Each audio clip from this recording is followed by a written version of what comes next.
We put some whiskey in your water, some sugar in your tea. What's all these crazy questions you asking me? This is the craziest party that could ever be. Don't turn on the lights, 'cause I don't want to see. Mama told me not to come.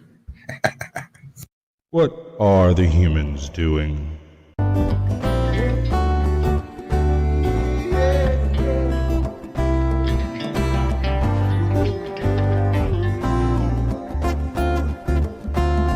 Do you think you're ready? Can you handle the truth? Or are you in denial and demanding more proof? They demonstrate in real time how they're spinning you lies, but no one pays attention, no one opens their eyes. They walk around like zombies with their head in the mobiles, signaling their virtues with a pick on their profile. Yeah.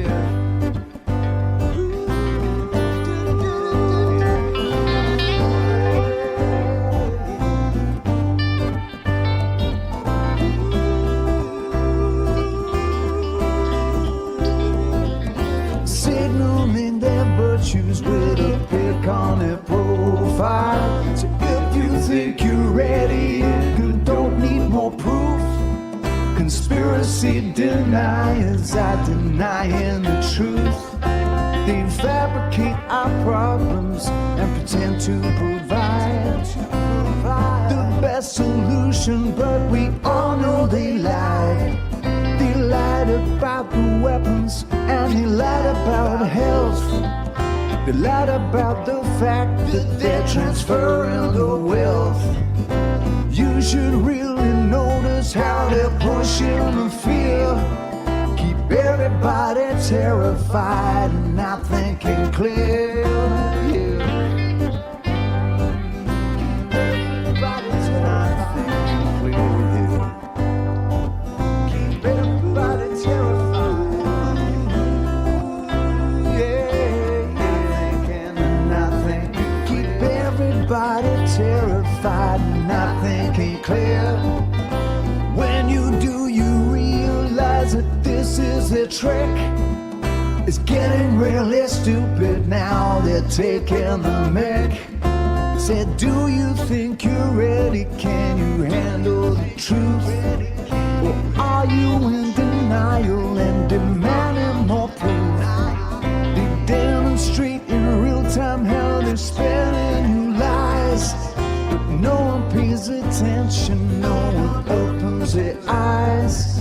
They walk around like zombies with their head in the mobiles, signaling their virtues with a pick on their profile. Yeah. Signaling their pick on their profile. Make me suck the sushi off this stick. Good evening, ladies and gentlemen. Welcome to Sasquatch Shills for Sasquatch Shills, so you don't have to. Tonight, I have brought an individual from, I'm going to call it the panelverse, and sort of wanting to enter the debate bro section, I do believe. We're going to get in there and throw elbows with all of the cool people. So, without further gilding the lily, Mr. Lowerclass, join us, my friend. How you doing, brother? Doing good, man. How are you tonight? I am alive. I'm well. I've eaten. We're going to do the whole thing, right? All you got to do is survive 57 minutes, and as long as you don't die, we've got a good show. Are you ready? No promises. Okay, bro. So here's how this is going to start out. I want you to tell everyone what your channel is about. Introduce yourself, the whole nine. You got a minute. Yeah. So I'm lower class. I'm out of Alabama. I'm just a lower class dude. I've been, raised lower class and working lower class my entire life. I am a conservative and a Christian. I just, for me, it was really when I started the channel, I just kind of wanted to look through and see what kind of stuff was on like government websites and the things they'll tell you about and kind of put those kind of, to the masses, because it seemed like no one was really talking about some of these things. And then, I got myself in the panelverse and discussing these things with different people. And, now it's more or less just talking about, politics, recent events, and also religion, and doing that in a format that's palatable to everyone. Magnificent. We got a couple of people in chat. I got literally 3 people in chat right now. It'll tune up a little later. There's also like 7 of my previous guests live currently, so it thins the herd. What's up, M's Mad World? That's previous guest right there. Leah, welcome in. Dennis Bigfoot. Y'all 3 get the trophy. Well, actually, I'm sorry. I apologize. Let me do this properly. Plasma Void gets the gold. Of course, Scotty Waddle gets the permanent platinum trophy. He's always first at everything ever. So I don't know how he does it, but he does. Platinum trophy goes to Scotty Waddles. I also want to thank him for the donations over the past week. That's been pretty cool. Haven't even seen him in chat, and he's still sending me money. Love that.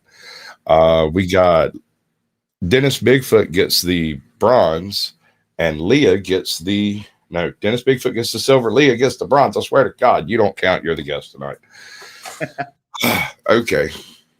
Back in a GIF or a GILF. Is that a granny? I'd like to. What's up, Never Lucky Rubber Ducky? How you doing, Duck? Welcome in, brother. Okay, so I get the lower class reference. That's actually brilliant. I dig it. It's a good one, especially if that's the angle you're pulling from. Then lean into it. Can't nobody ever pick on you about being lower class because you did it already. Yeah. So there it is. But you're sitting around one day. Did you have any other channels before this? Yeah. So you don't have to name them. I'm not trying to get into your background too deep. It's up to you. No, it's okay. I was a Twitch streamer last year. B-Ham Buddy was my tag. That is now lower class as well. But there was just a few games I played a lot, like Helldivers and Destiny, and that's typically what I focused on streaming. Apex Legends, all that shit, Yeah. Switch stuff. Gotcha.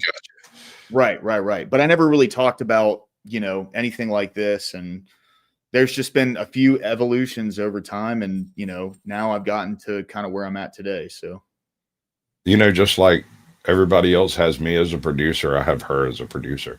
Hey, so figure that one out in your own time. So you're sitting around one day and you go, okay, so I'm going to change my profile. I'm going to name myself Lower Class. How does this happen? I got to know. Well, it was funny, actually. So a friend of mine that I was talking to, we had this idea to start going to just some local bars around here. And this is where like the idea started, right? So it started with, we were going to go to local bars and stuff around here. And after like, some small local band would get done playing, we would do interviews with people. And that started 2 years ago. Now I can't remember the name that we had for it back then. It really wasn't catchy or anything. And then I started doing the Twitch streaming thing. And then about like 6 months ago, I wanted to kick that idea back up and get back into doing that. And, my idea was, well, I'll start the channel and get some videos out there and at least talk about some things, and then be able to go into the bars and do all of that stuff. And it kind of just, I got a lot of support really early on, and it kind of just picked up from where it was at. And I haven't necessarily gone back to that because, lower class, being in a bar, local music, talking to people, just, not even necessarily political at first, wasn't really the avenue I wanted to go down. It was more just live music and sports and things like that, which that's still on the back burner and maybe something I could do in the future. But, just the direction that I went in the beginning seemed to pick up traction. So I stuck with that so far. So you're not adverse to spreading your wings a little bit wider and covering some wider topics. I only ask because, you got to keep your tinfoil hat handy. It needs to be real close by.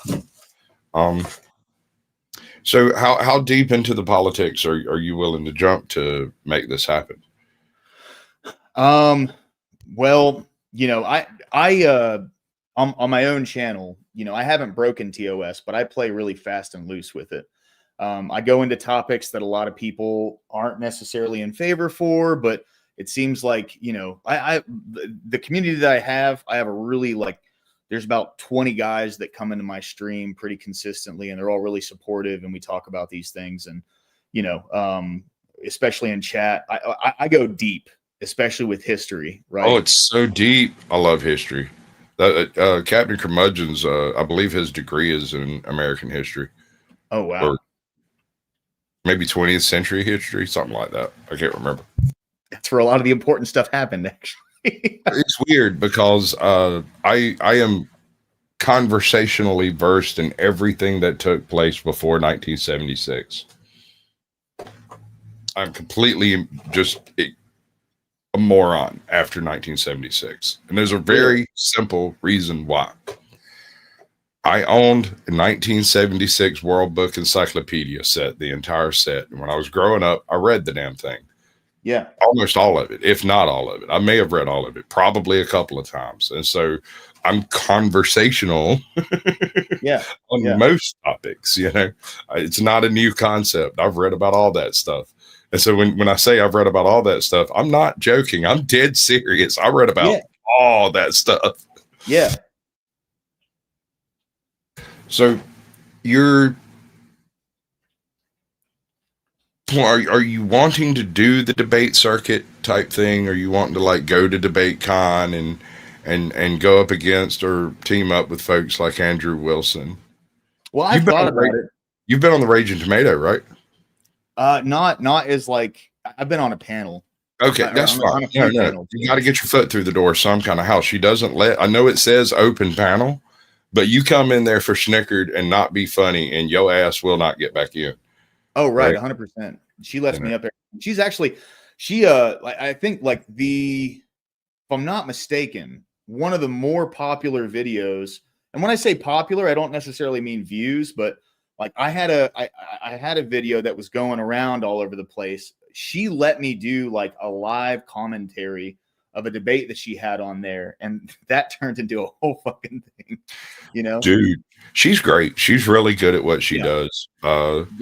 And I'm just count myself lucky having been able to actually get her alone and have a straight, you know, YouTube based conversation. And I'm going to jump around a little bit here because I'm not specifically trying to, I kind of want to keep you a little bit on your hind foot so that your answers are a little bit more direct. Have you considered some type of monetization scheme? Do you have any gimmicks in mind? Do you got any great jokes you want to play on people? Like that? Not yet, man. Not yet. You know, one thing I was thinking was, you know, like kind of just going into the lower class thing, like the change cup, you know, but I haven't really thought that far ahead, you know. I still need about 250 subs, and then I'll get to a point where I'll get monetized. We're going to try to get you a little bit closer to that. I can't throw you 250 right out the bucket, but the episode will be available on the channel. Anybody that comes across your channel name, searches your channel name, the episode will pop up. Awesome. Your links are going to be all over everything, everywhere, all of that stuff. So hopefully we'll get you there. You'll definitely make it if you stick to it. That's the main thing when it comes to YouTubery. If you give up, that's how you fail. Yeah.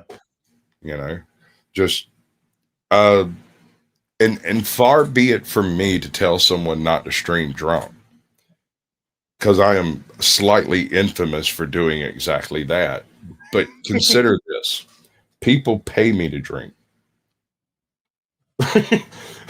Like, I'll sit over here sober for 3 weeks straight until somebody's like, "Where's Sasquatch? Give that man $20." Yeah. Immediately, this is not funny enough. Yeah, no, Ajot's got the clips. She's got clips of me getting too drunk and showing my ass, like for real. So they do exist. I am aware who has the receipts. Yeah. Oh yeah. I've done that too. There's a channel with me out there arguing with someone who a lot of people know in the debate sphere, or like the panel verse scene, and I should not have been online that night, you know. But it was a learning experience, and you've decided, and I've seen you do it twice now, where you decided you were too drunk to stream and you made an eloquent exit, and that's all a man can ask for. I tried, man. I tried. You know what I Right. mean? No, it was well done. It was well done. To not have a whole lot of experience at dealing with this stuff, I can tell you this: don't get too curtailed into the debates. Right, that can be your primary goal. But at this point, you're trying to learn how to deal with everyone's animosity, their counter arguments, what they're going to bring up, what they're going to say, how they're going to say it.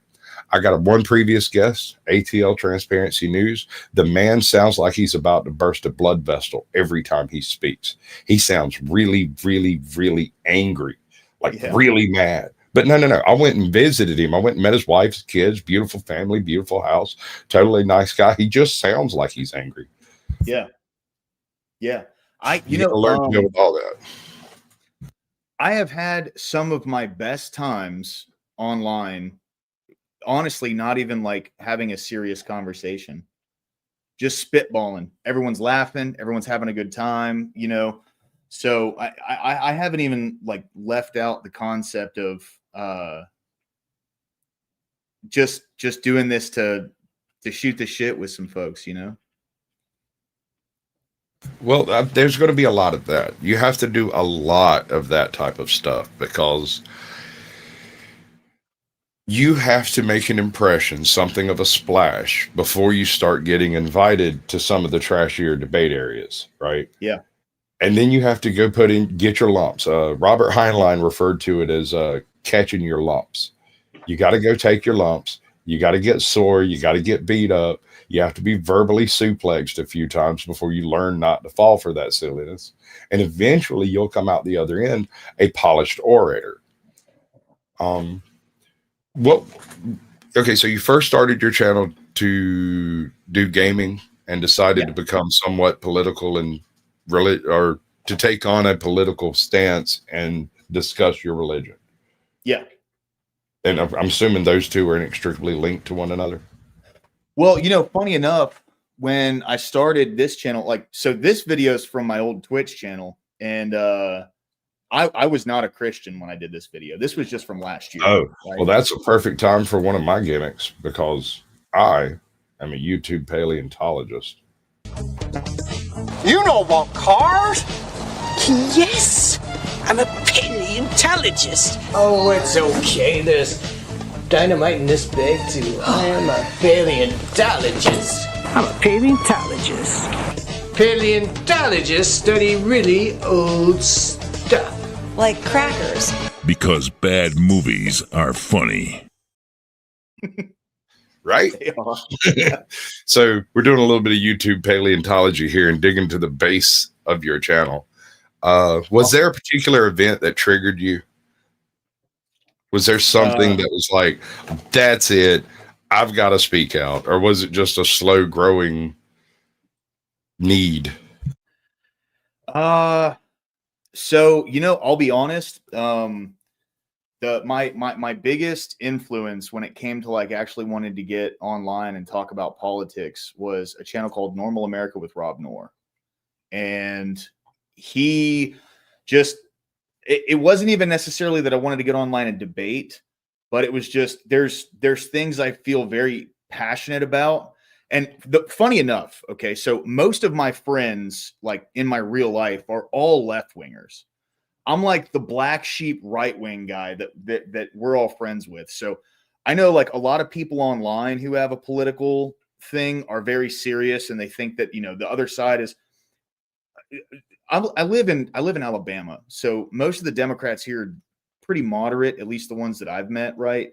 So I'm just that guy that like goes to the bar with them, and I'll just spout off at the mouth talking all my shit, and we'll go back and forth at the bar, but nobody really is like watching or listening. We're just kind of bullshitting with each other.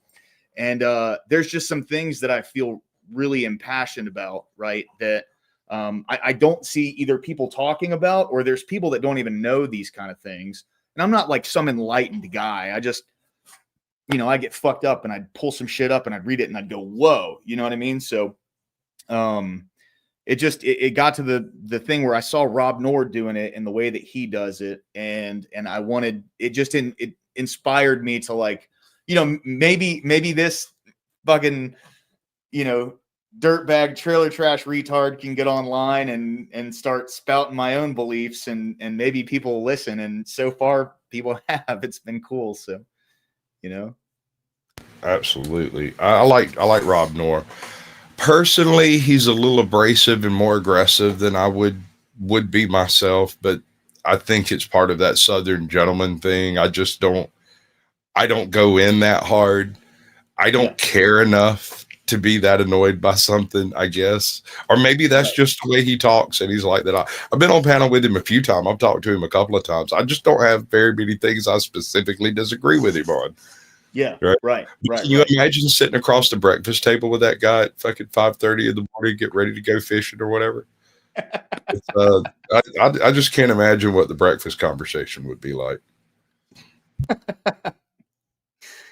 Yeah, no, it would definitely have something to do with either, you know, being at working class in a steel mill, or it would be, why is this administration doing this? This is crazy. You know, he's very, that's the thing I respect about him, is he is quick to criticize whoever is in power, not just like the side that isn't his, you know? Yeah, no, I mean, he's just a little abrasive. That's the only issue I have with it. This recent thing he's had going with Ryan the Radical Coder has been one of the most hilarious series I have seen in a long time, because I have spoken to Ryan on several occasions, and on every case, it ends up, regardless of topic, we're oppositional. Yeah. Absolutely. And that's one thing I've noticed in like the panel verse and the debate sphere is people will just so they can argue, they'll be incredibly contrarian instead of even like wanting to have a constructive conversation. If you disagree with them on one thing, they will, like, everything you say is wrong, and they will try and spin it to make you look wrong. Yeah. Well, something I've discovered, and this is one of the issues I have with doing debates, right? I would like to be able to trust an individual with that they believe what they are saying. Yeah. But when we're having the conversation and you throw me receipts backstage saying that, oh, this supports this argument or that supports that argument, and those receipts are actually opiniotainment pieces from some third world shithole somewhere, or a expose piece on an individual who's talking about experiences that she had, and you're trying to correlate that to state sponsored slavery in the mid 60s, when in reality the entire article was about a work slave farm that was being operated illegally. These people were kidnapped and trafficking victims, and as soon as one of them got away and was able to say, hey, it's happening over there, the state showed up and busted all of that stuff up. And so he drops this stuff, and I'm speaking specifically of Ryan, the Radical Coder. He dropped some receipts backstage one night. I go and read the first one, and I'm like, bro, this has nothing to do with the topic that you brought up. Nothing at all. This is an opiniotainment piece about a woman who claims this stuff happened, and yet there doesn't seem to be very many records about anything except for the takedown of a slave ring. Right. Or it'll be a report, or like a study done in a college with a sample size of 20 people. Yeah, sure. The other one had to do with what was it? The Southern Strategy. You ever read about that? Okay. I'm not that well versed in the Southern Strategy. The first time I've ever heard of it was when he shared the link, and I go and read it, and it's some sort of it's a weird mental experiment to do with trying to reset the center of each party being oppositional with each other, because for a short period of time between the end of the Civil War and the beginning of World War II, the parties weren't very well defined. You had a lot of Southern Democrats that had very Republican ideals, and you had a lot of Northern Republicans that had very, very Democrat ideals, because not only had the nation split, but also the parties split within the parties. And so the great flip that you hear the Democrats talking about was really a recentering of the American politics, because up until that point, it had not split in two. It had divested itself at least 4 times. Right. Because you had Northern politics, Southern politics, and the lines down which each political party there was a little bit gray between them. Right. Yeah. That's why the big switch, the big flip, whatever, when people bring that up, it's a lot better kind of, the better term is like a political realignment, kind of like what you were saying, where that's like when people say it like that, that makes sense. Right. And the thing to keep in mind is it was a recentering, both north, south, right, and left. Right. Because a lot of Southern Democrats remained Southern Democrats and joined the Northern Democrats, whereas a lot of Southern Democrats changed over to Republican and joined the Northern Republicans. So the Northern politics essentially invaded the South in terminology, but it wasn't an immediate effect in the actual roots of the party. And so a lot of, at least as far as Southern, and this is something a lot of people don't do, is break it up like this. The Southern Democrats were the root of Jim Crow laws, slavery. They were the party of all of that, right? Yeah. Whereas the Republicans, as their name implies, was more of a equal rights, equal freedoms, equal access, that kind of stuff. Yeah. Keep in mind, during this time period, everyone in question at this point for a voter was a landowner.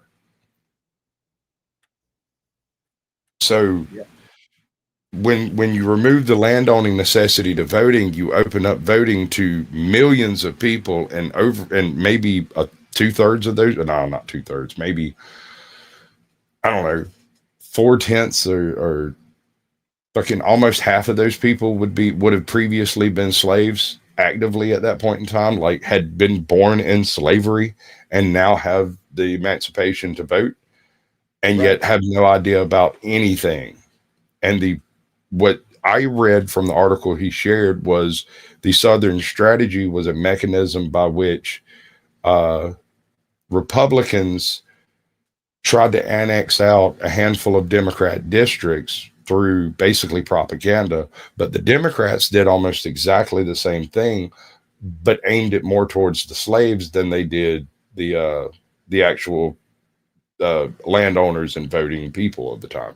Because I suspect, I don't know this for sure, that the Democrats knew that the landholding issue was going to be resolved and that they were fixing to get a whole shit ton of free voters. And so they went that way. Yeah. And it is not a coincidence that here today, the Democrats are still pushing segregation after a fashion. Yep. Well, and it's that's the thing. Like, if you can look for like one consistent thing in both parties, when it comes to the Republican Party, they're more individualist, right? Like when Lincoln wrote the Emancipation Proclamation, he didn't write it for Black people. He wrote it so that no person in the United States could ever be bought, sold, or worked as a slave. That's it. No person at all. And still today, the Republicans have a very strong individualist message, right? Where the Democrats, if you look at the history of the Democrat Party, it has all been group-based race politics. Recently, over the past 15 years, that has gotten into, sexual orientation, gender identity. It's just evolved into purely identity politics, right? And those are the two things that have remained completely consistent for the entirety of both parties. Okay, not to get bogged down here in politics. I know I just went on a bit of a soliloquy of my own, but all good. I'm just pointing out that when going into the debate spheres, don't do that thing. right? Like that thing there. I have never chosen an enemy willingly, right? Yeah. Suddenly I have the interest to do so because Yeah. if you're going to be a blowhard who just obliviates everything that you say, when you're just a word salad generator, you're not doing anyone any good. You're certainly not trying to find a solution to the problem. You're just trying to state that it's not a problem because the left did it. And here's another feature. When people talk about the left and the right, these are very general terms.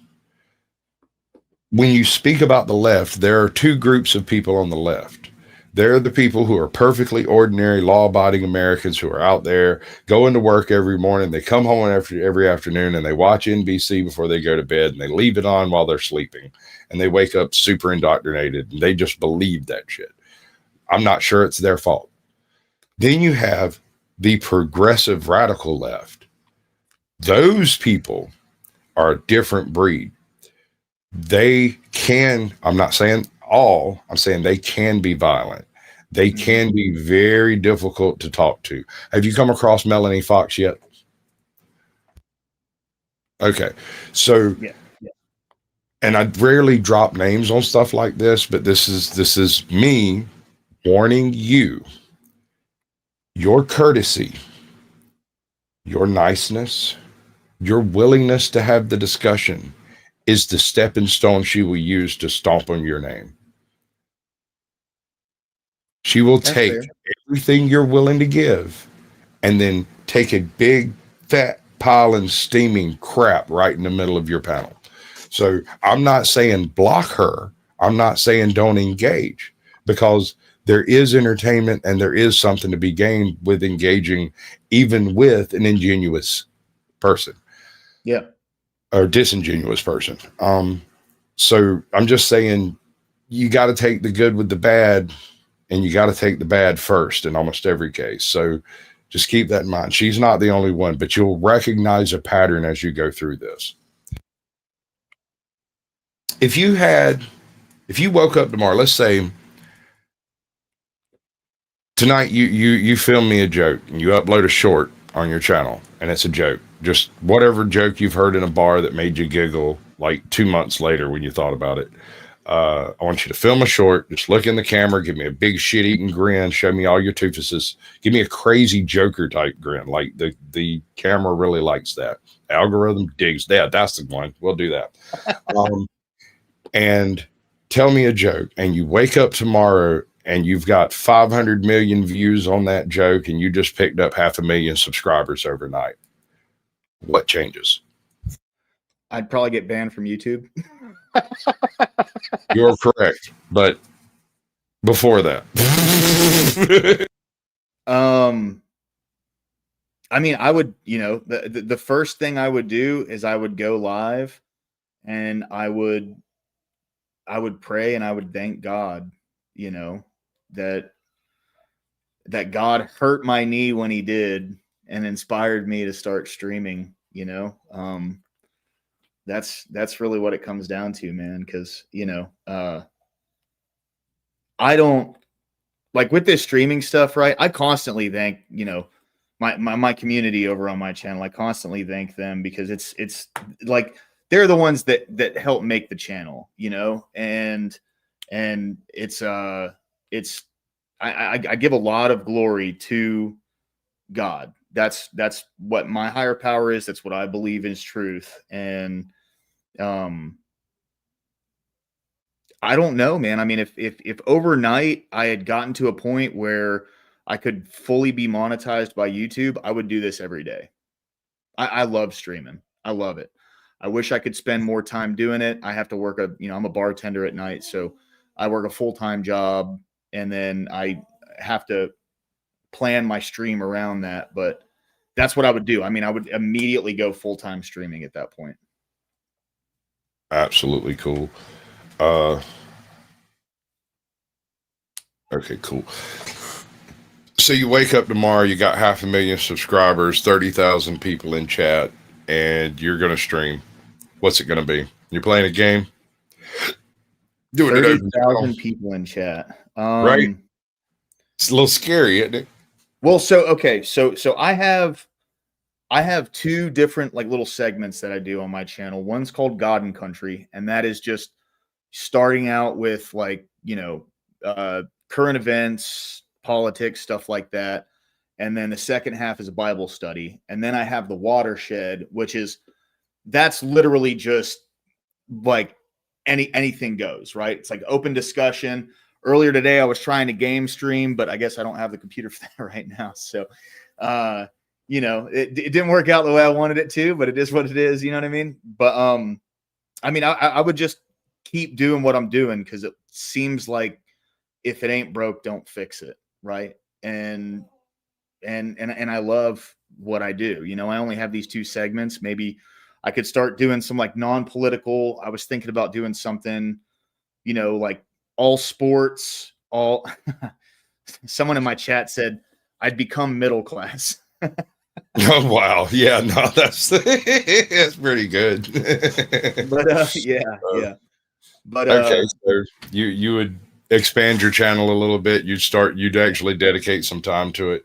With 30,000 viewers in your chat, you're looking at bringing in, $3,000 to $5,000 a month, something like that. Are you half serious? a million subscribers?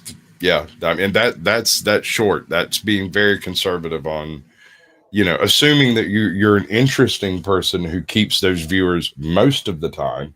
It could significantly be higher, but on average, most people watch something like that around 12 minutes, and that's still a significant amount of view time. And so,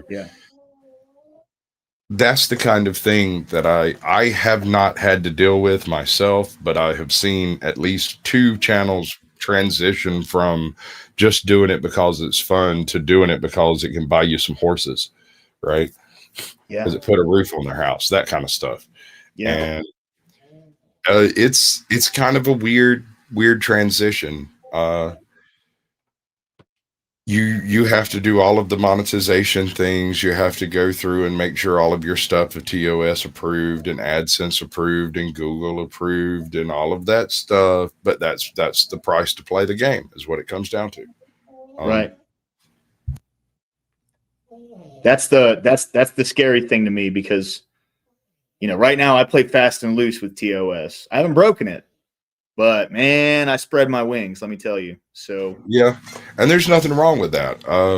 I did some really, really wild shit when I was first starting out. Like I had, I'm not going to admit to that stuff because it was a violation directly.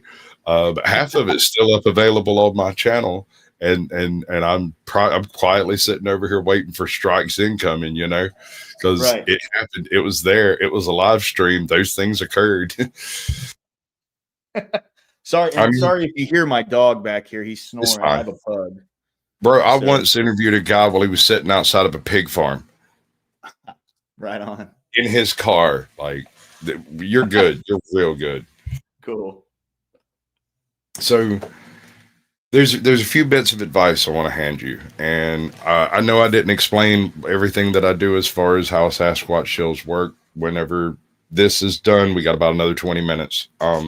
When this is done, you can email me for technical problems. We'll get together in StreamYard or whatever and try to work out any particular issues, whether it's software, editing, whatever, stuff like that.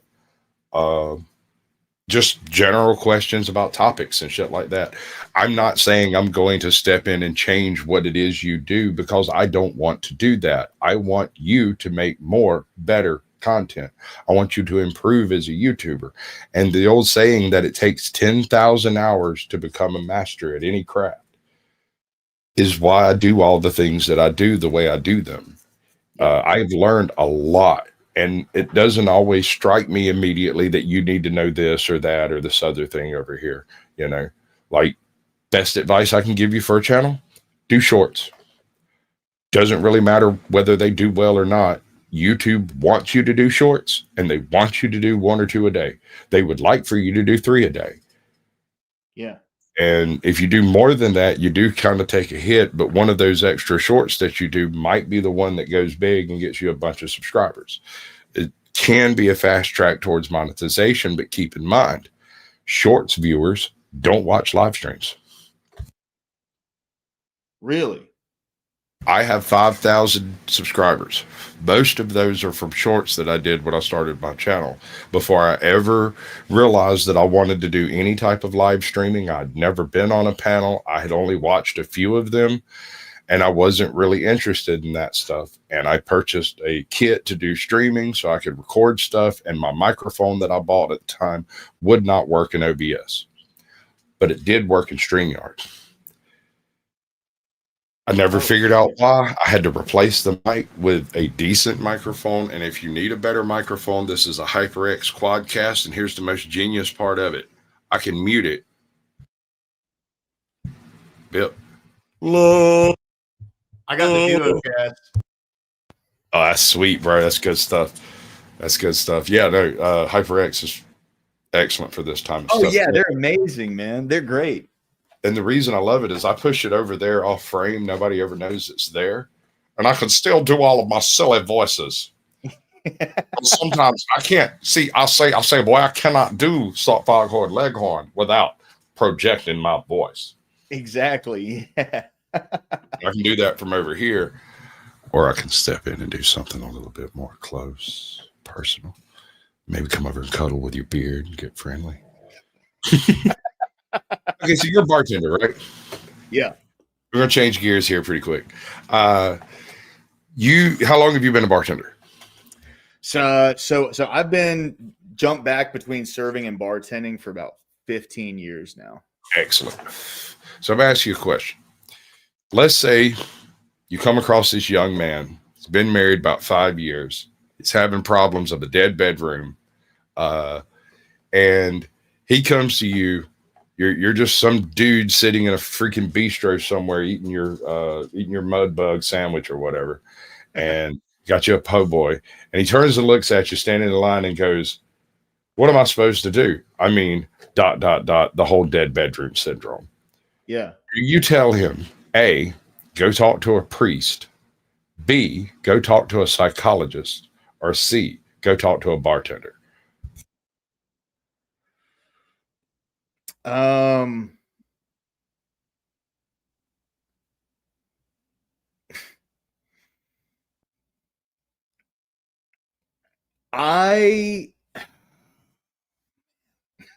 That's a tough question, dude. The Christian in me wants him to say, like, maybe you might want to go talk to, but if you're not religious though, then that's useless, right? So I would say your best bet would be to go, if you wanted a lighthearted kind of open conversation that isn't serious and someone could give you some advice, go talk to a bartender. I have a different reason for the bartender, but I disagree with you about the priest. I don't think there is a human foible in existence that a priest can't help elucidate. Whether they understand the problem or not, there is the possibility that God is helping them. And this may be the way God chooses to help you. Now, I'm agnostic, so I don't do the atheist thing, and I'm not pro or con on any of that. But if there is a God, then he might be helping that priest, and you might get some valuable information. Or maybe he's just a worldly priest. You might get lucky. With a bartender, you're almost guaranteed to come across a worldly individual. If you're having problems in your marriage, do you ask a guy who's never been married or the guy who's going through his 5th divorce? You ask a guy who's been through his 5th divorce. That's my opinion on it. I go to the person that has experience in that wheelhouse. It may not be good experience. I would also try to find somebody who's been married for 59,000 years and go talk to them for a few minutes, maybe. Right. Have you got any red pill leanings or any of the pill philosophies at all? See, I don't really get a lot of that stuff, man. Because like, there's some things I say where people would think they're red pill, right? But then I'm also kind of like against the concept of, and this is just a personal thing. Like I'm against the concept of like completely undisciplined promiscuity, right? And that's just like for the individual themselves, but I don't really have much to say, I don't really have a place to stand on that. So I really I say like, yeah, I'm against it, and that's really it. But I mean, I don't know, dude, like men. So you would say no, you don't have a specific pill stance that you go with. You're still wading through that stuff. Yeah, I'm anti-black pill, I guess is the only thing. Let me tell you how I feel about the pill philosophies, right? Yeah. Every single pill that you hear requires that you accept yourself as a victim before you can apply that information. You have to accept women are victimizing you. You have to accept that the establishment is victimizing you. You have to accept all of these things that predicate before you ever get to have a thought pattern on what you actually believe. The pill structure dictates how far that thought process can go. What's up, Izzy Pop? Welcome in. And I find that to be detrimental to the development of young men. Yeah, no, I 100% agree. Yeah, that's why, like, see that. I guess that's where I was kind of getting to, where I don't really understand necessarily what the whole red pill thing, where that comes from, right? It's the Matrix. Well, yeah. I mean, I get that much, but like, where a lot of the ideas that get pushed with that, because I'll be straight up with you. I've always just looked at red pill as male feminism. Yeah, no, you're not wrong. MGTOW specifically being the largest issue with the male feminist concept, and I don't mean male feminist as in an actual feminist. I mean just the man version of tactical feminism, militant feminism, but for men. Right. Yeah, that's what it looks like to me, and that's why I was saying I'm anti-black pill, because the black pill is the like, oh well, everything's fucked and we're all nothing's worth anything, just like negative nihilism, right? That's what it is. And I'm anti that, because that to me is the ultimate victim, like mindset, yes, where victimized by the entire world, everything in it. Yes, they're also the biggest cowards in my opinion, because they refuse to face anything or attempt to make any solutions. All they do is they are the bottom crab at the bottom of the crabs in the bucket. They are the ones that refuse to let anyone else get out. Yeah, I mean that's really like that's the only pill that I really stand strongly against. But I'll be honest, man. Like the way that you've listed out red pill, like I said, I look at it as like male feminism, but I haven't really looked too far into it. But with you listing it out the way that you listed it out, it's the exact same thing. I never thought of it like that, is all I'm saying. I'll give you a second tidbit on that one. The whole dichotomy that's been inserted into the diatribe between males and females is almost completely artificial. Yeah. There is no war between the sexes until one or the other involved in a relationship decides to take up arms in a war against this, a war between the sexes.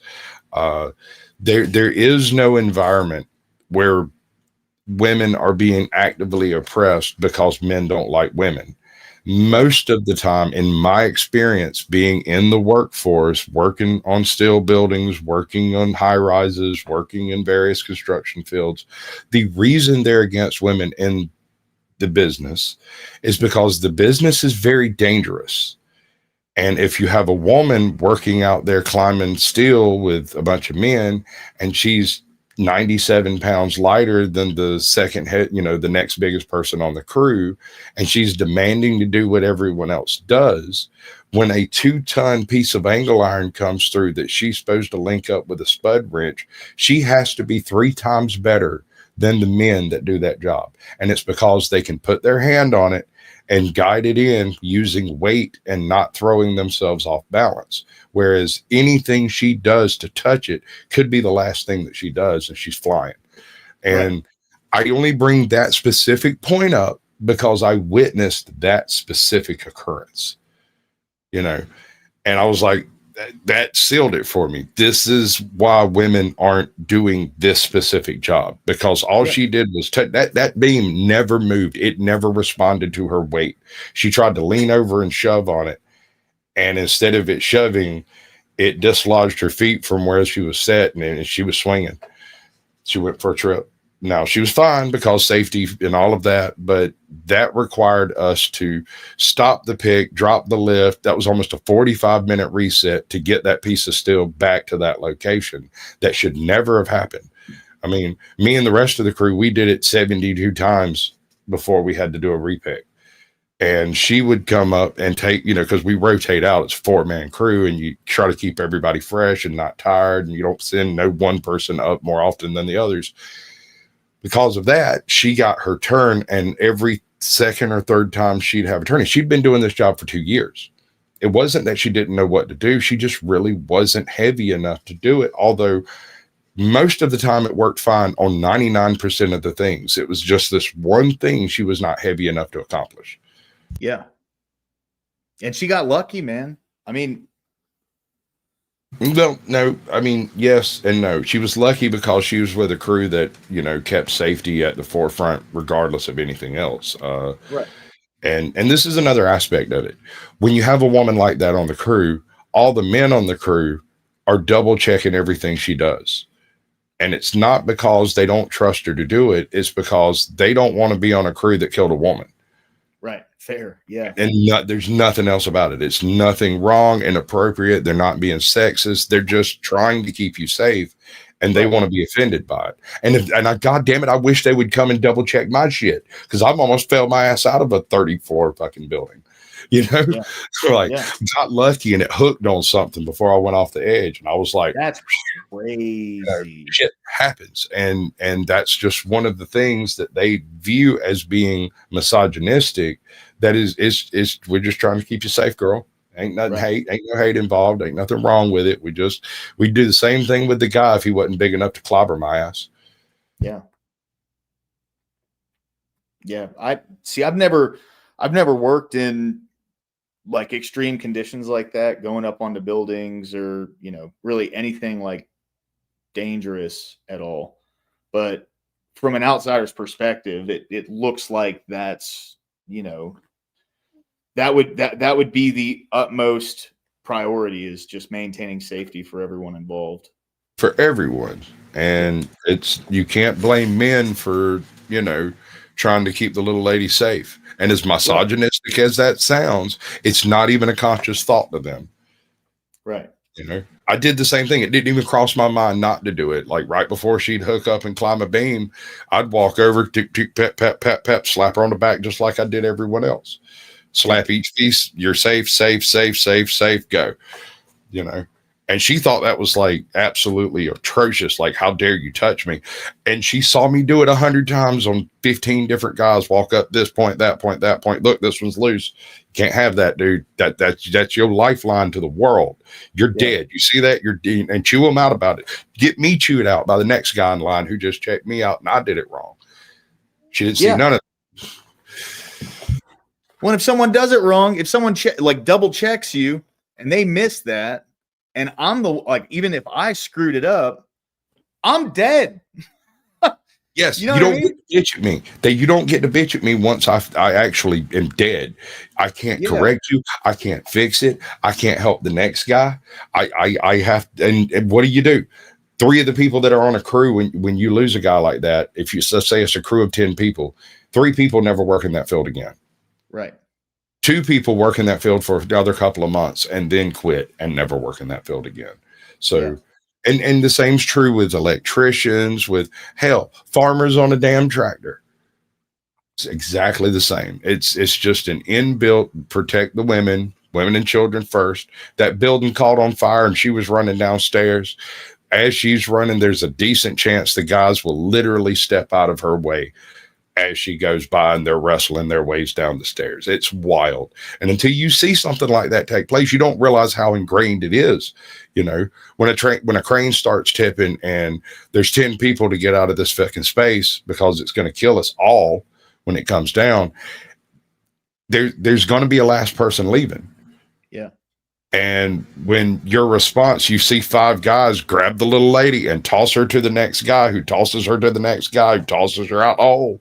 And then everybody else gets out of the hole just as Calamity comes down. And she doesn't even realize anything happened. She just landed next to the generator over yonder screaming, "Why are you touching me?" Yeah. And then the crane fell in the hole and we verified everybody was safe and yada, yada. You know, it's just, you got to choose your battles. And that's one thing they haven't learned to do, I think. Yeah. Yeah. No, I totally get it. We got 3 minutes left. You tell me this. What are your favorite channels on YouTube? Favorite channels on YouTube? So I would say Asmongold TV. I love it. There's a cooking channel that I like. He's called Max the Meat Guy. You ever want to learn how to cook a perfect steak? Check him out. It's great stuff. Max the Meat Guy. I'll check him out. Yeah. And then who would be third? I mean, it's got to be Rob Knorr, and not even trying to, like, you know, plug his channel or nothing, man. But I mean, I watch him literally. I don't care if he washes balls, bro. If he's inspired you to come on YouTube and to join the conversation that we're having, more respect to him. Yeah. So wash his balls if you want to, dude. You know what I mean? So take another minute and try to tell everybody who you are, what you do, where to find you, how to send your money, that all of that stuff. Yeah. Like the whole 9, right? All right.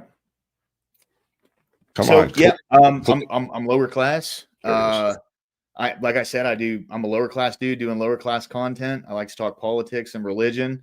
I like to talk about anything, have fun, you know. You can find me at Lower Class, LOWERCLASS. I stream 3 nights a week right now, typically Sunday, Monday, and Wednesday. This week it's a Thursday, so I could come on stream with Sasquatch here, but those are typically the days that I'm streaming. So please come on by, join the conversation. If you agree, great. If you don't, please come up. You know, like I welcome any and all perspectives. Love to talk to everybody. So, you know, and we'll find some middle ground. I promise you. That's kind of what I tried to do. So anyway, yep. Thanks. Magnificent. So everybody in chat, all 16 to 20 of y'all, because it keeps flipping back and forth between the two, there's a link at the top of your chat. It'll take you to his channel. Go throw him subscribe. You can always subscribe later if you find out he's a dork. But let's try to get this man up to 500 subscribers so we can see what he can really do when he's got his time. Because I'd like to give this man his time, right?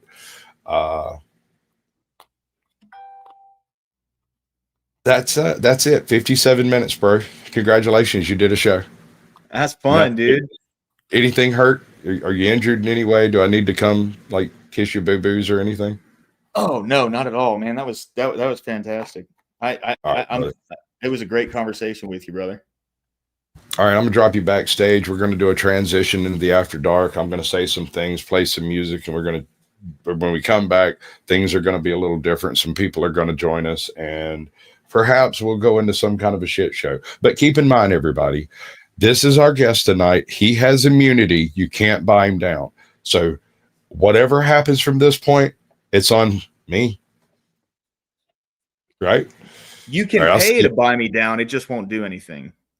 Cool. We'll discuss it in a minute. All right, ladies and gentlemen, that's Sasquatch Shills. Sasquatch Shills, so you don't have to.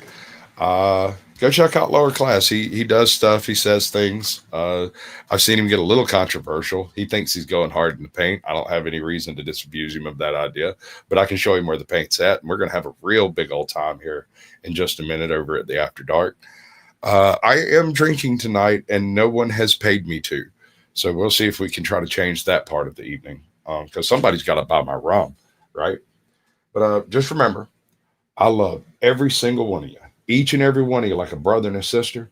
But if you give me any trouble tonight, I'll run every damn one of y'all off this mountain. I gotta bounce.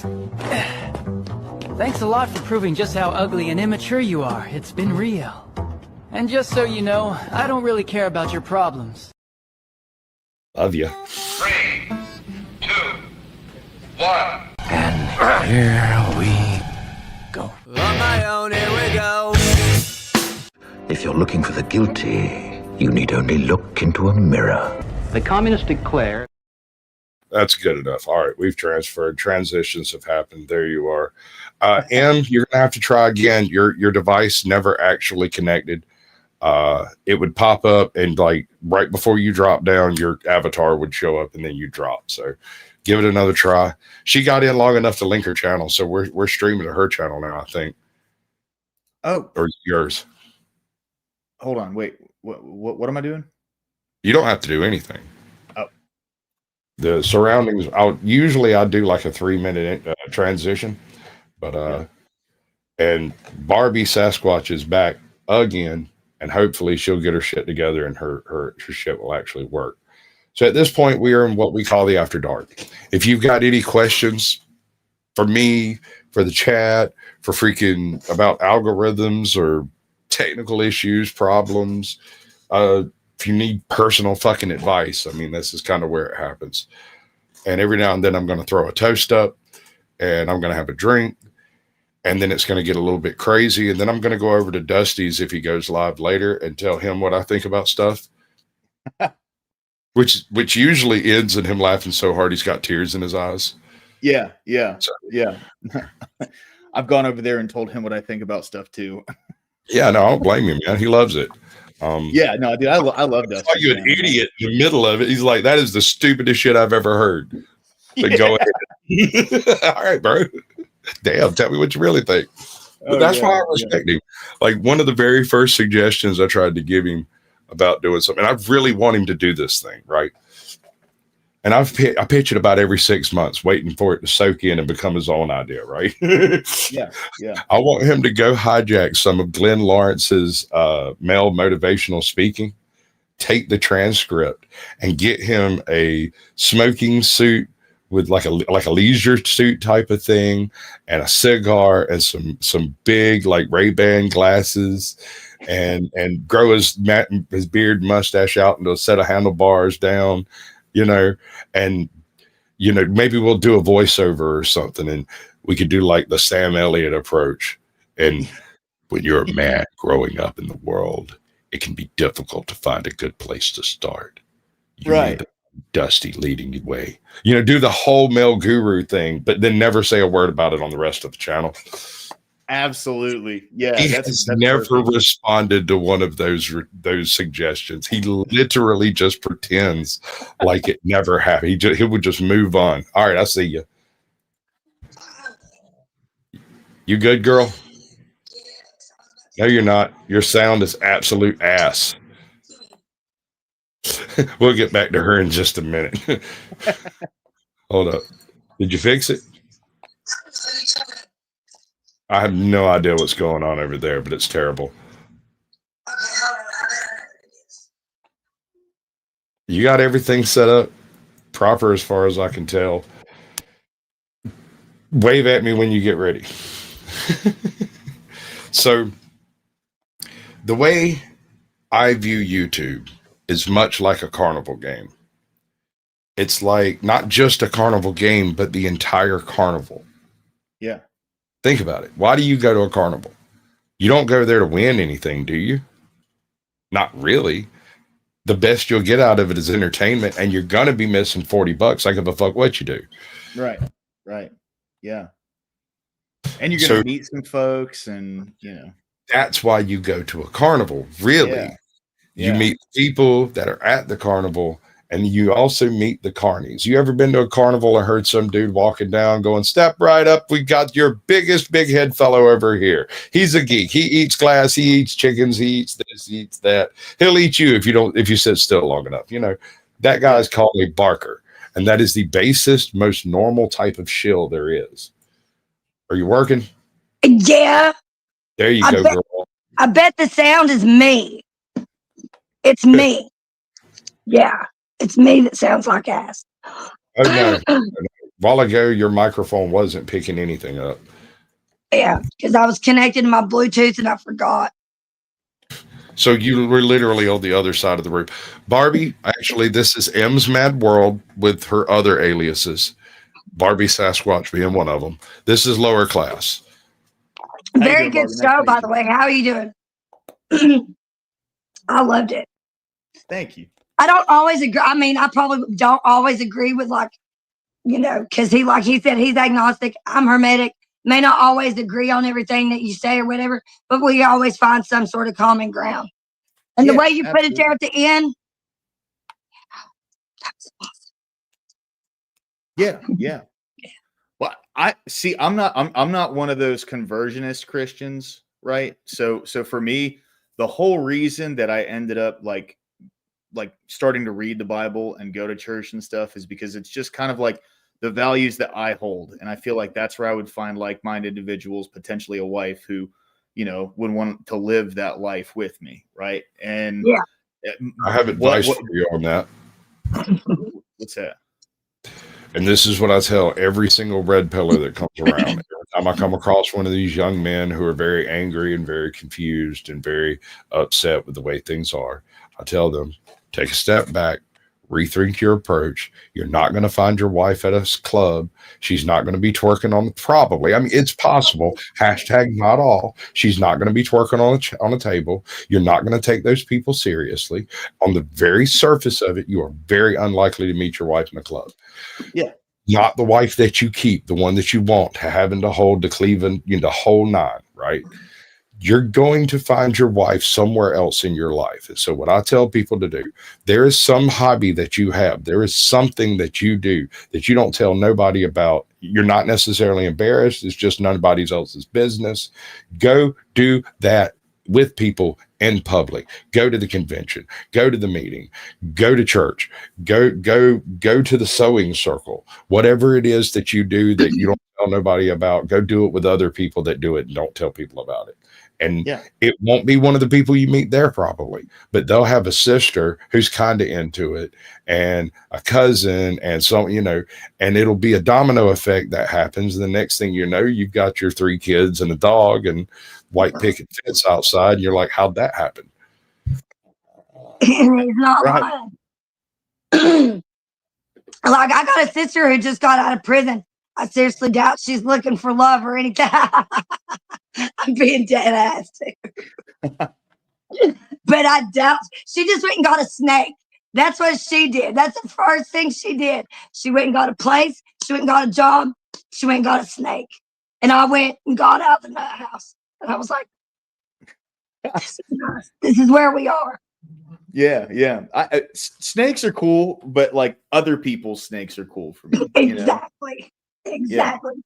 As long as I don't have to feed it the dead rat or the dead mouse, like, I'm good. Yeah. When it's feeding time, I'm out. Yeah. I'm straight up out. But they're cool as long as they're not mine, like you said, as long as it's not mine. Yeah. We're good.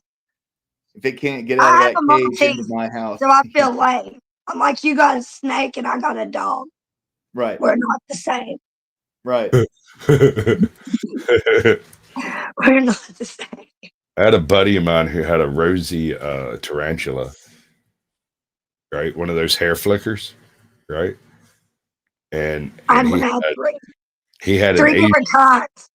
He had an Asian bird eater, and he had some kind of a cobalt something or other. Beautiful, beautiful spider. I looked at it from all the way over there. Yeah. While it was in its cage. It was like, oh, spiders. Right. Okay. And left. I just got bit by a spider, like, think it's been, what is this, September, almost October. So back in May, like right at the end of April and May, I got bit by a spider. That's why I sound the way I do. And it's going to take like a year to 2 years for me to recover from that damn bite. Yeah. Ooh. It was either a black widow, which they don't have an antivenom for, or a brown recluse, which is very likely because it ate into my skin. Like it instantly started eating into my flesh. Yeah. Swear to God, that was a brown recluse. Yeah. It had to have been. Here's the thing. I was bit by a black widow. Everybody says they're super duper deadly. In reality, they're super duper deadly if you go to sleep, because One of the things is when you go to sleep, your pulse, your blood pressure, all that reduces a little bit. As long as you stay awake through all that stuff, you're much more likely to survive. Now, I'm not saying go pet a black widow, you silly fucks. That is not what I'm saying. It is not harmless. This thing will kill you.